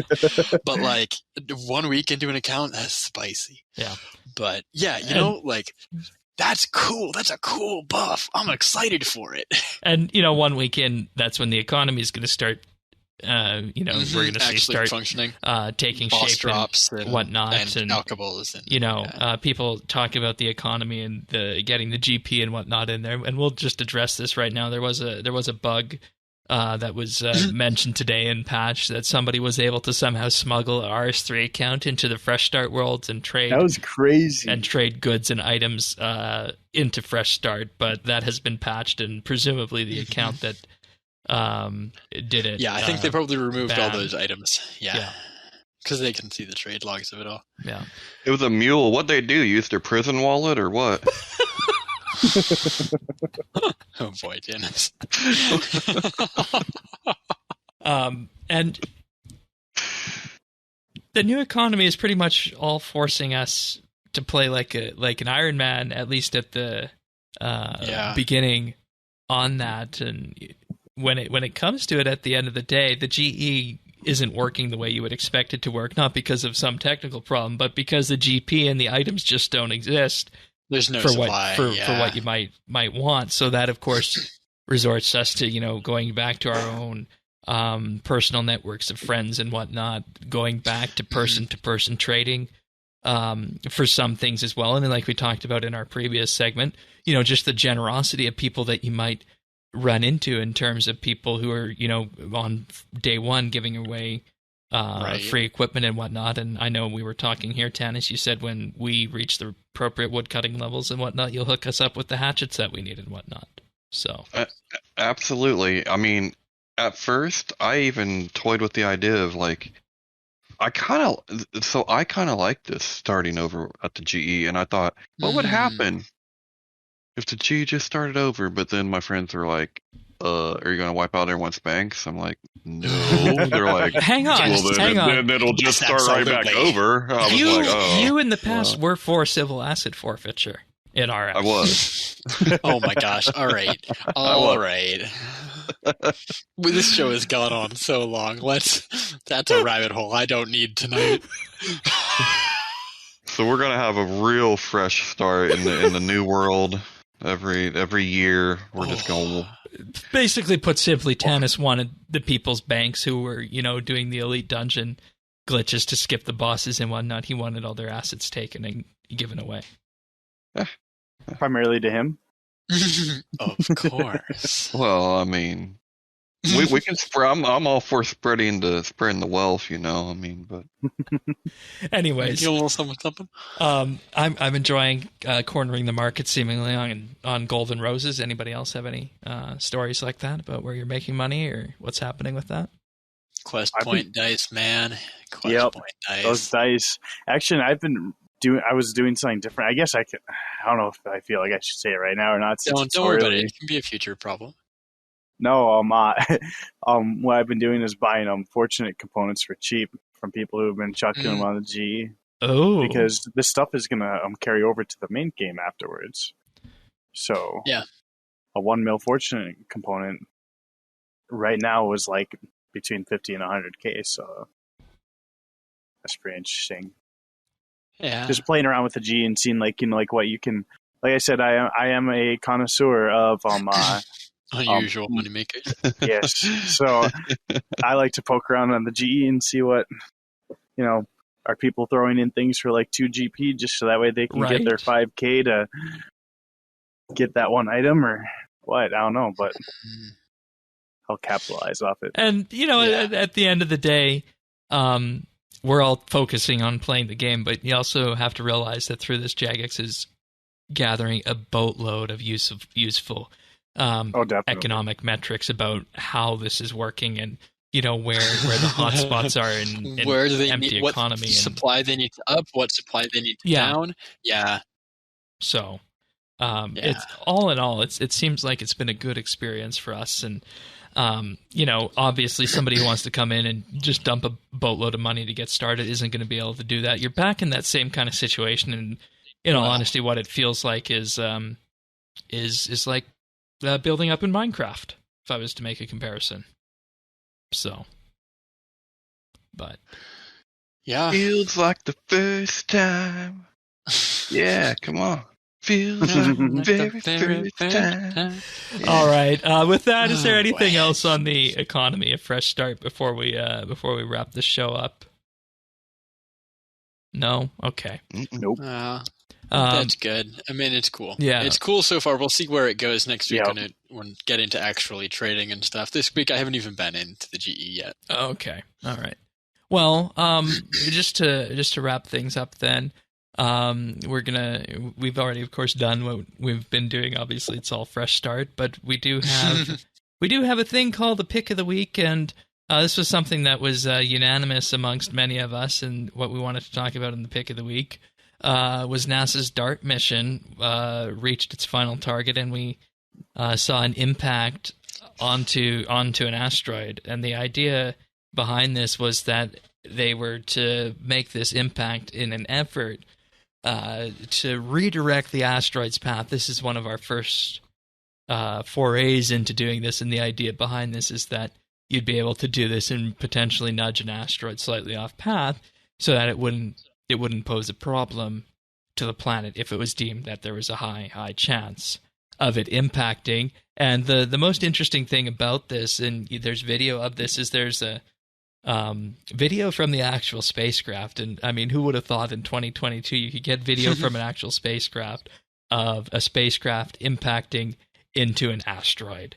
And we all took a great impact out of this. And Jingles, you mentioned this first, so I'll just let you explain why you found this so enthralling, I guess. Well, I mean, I guess one of the things that like a lot of people probably don't think about in their day-to-day life is like, you know, how quickly our like livelihood and our state can change. You know, I mean, like, I think was it the past couple of years, NASA had noticed an asteroid, I believe, that came out of, I don't know if it was the belt or somewhere, that they weren't even aware of, that made a quote-unquote close call. And I say quote-unquote because, you know, passed within the orbit of Earth and the Moon. I think I know which one you're talking about. Yeah.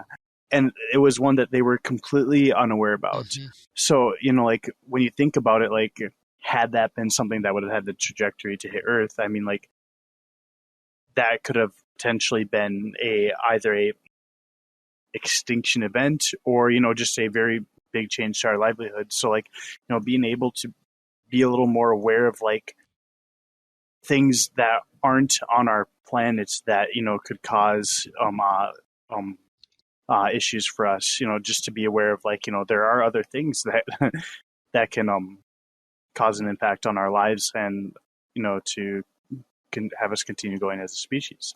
And so, you know, like I saw that the other day on the news, and that they were going to be having that impact. And I thought, you know, that's really interesting because, you know, aside from, you know, watching your typical disaster day movie or show, I mean, how much do you really think about that? I mean, how much does the average person sit there and think, I wonder if we're going to get hit by an asteroid next week? You know, definitely not on my radar. Going to be honest with you, just a little bit, yeah. Not on the calendar, you know. But it does bring it into scope. Yeah, you know? And you know, one thing a lot of people don't realize is that when you see the typical shooting star out there, you're talking about things the size of a grain of sand or a pebble impacting the Earth's atmosphere. And then when you get things bigger to the size of like a desk or a car, that's when you get to the kind of event that happened in Russia in 2013. Yes, and that's what I was going to say too. When you go bigger to something the size of a football stadium or many kilometers across, that's where you start talking about planetary disaster scale. So it is a big deal, and we don't necessarily even know what's out there. Tanis, do you have anything on this? I know you mentioned it as well. Yeah, I just want to say, you know, the most important takeaway to this is America. We are the best shot in the world. So for our friends, we got you. And for our enemies, watch out. We just took an asteroid out with a bullet. We're good. We're good shots. Oh gosh.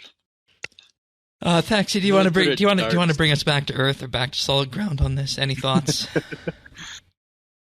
I mean, it's a really cool scientific feat. Clearly, kudos to all the people involved in that. And, you know, good something to have in the arsenal should be required to take that shot. Yeah. Should we even be aware that it's going to be needed? Because a lot of these things can just creep up with you, and like that, we can be done. But we're going to go through some achievements. But before we do that, I want to just mention that if you are doing Fresh Start Worlds and you want your achievements tracked and you want them read out on the show, we do have a form where you can sign up for this. So if you go to update.show/FSW, you'll get taken to a Google form. Just enter your RuneScape name and tell us if you want to have your achievements read out on the podcast, and we'll do that going forward while Fresh Start Worlds is active. Yay. There's no way to publicly see this as of yet. It's all on the back end. That's how we'll be handling this one. But if you want your stats tracked and you want your achievements read out on Fresh Start, fill out this form. Once again, update.show/FSW. And I was told to say that if you want your regular RuneScape achievements tracked, just make an account at rsbnb.com/forums, and there you will start being tracked after you've been a member for 1 week, and you make a post and you visit somewhat frequently. So that is how you get tracked in those achievements as well. But we're going to start with some achievements from the main game this week. First, starting off with Mr. M got 99 prayer on September 28th. Then on September 26th, we had Beekeeper Steve with 99 mining and Zabros with 99 divination. On the 25th, we had Lol Monster with 99 slayer. Well done. And following from that, we had Worst Tasker with 99 dungeoneering on the 25th, Donna with 99 attack on the 24th, Iron Ass with 99 fishing, and Thieves with 200 mil strength XP on the 23rd, who I will also mention today and did mention previously, got 99 thieving on Fresh Start. So congratulations. Hey. Congratulations to Dat Engineer for 120 mining on the 22nd of September. DRRO got 99 attack on September 22nd as well. And Such XP Waste got 200 mil hunter on the 22nd as well. So congratulations, guys, on that. Well done. Nice. And then the Outdoors got 99 strength on the 22nd and 99 summoning also on the 22nd. And Zabros with 99 mining on the 22nd. Well done, everyone. Well done. And of course, great to see folks still continuing on in Mainscape, but our focus this week has been Fresh Start. We'll be back next week with more RSBANB update. If you want the podcast delivered automatically to you, you can subscribe on any podcast listener out there. We're on Apple Podcasts, Google, Spotify, Pocket Casts, Amazon, and more.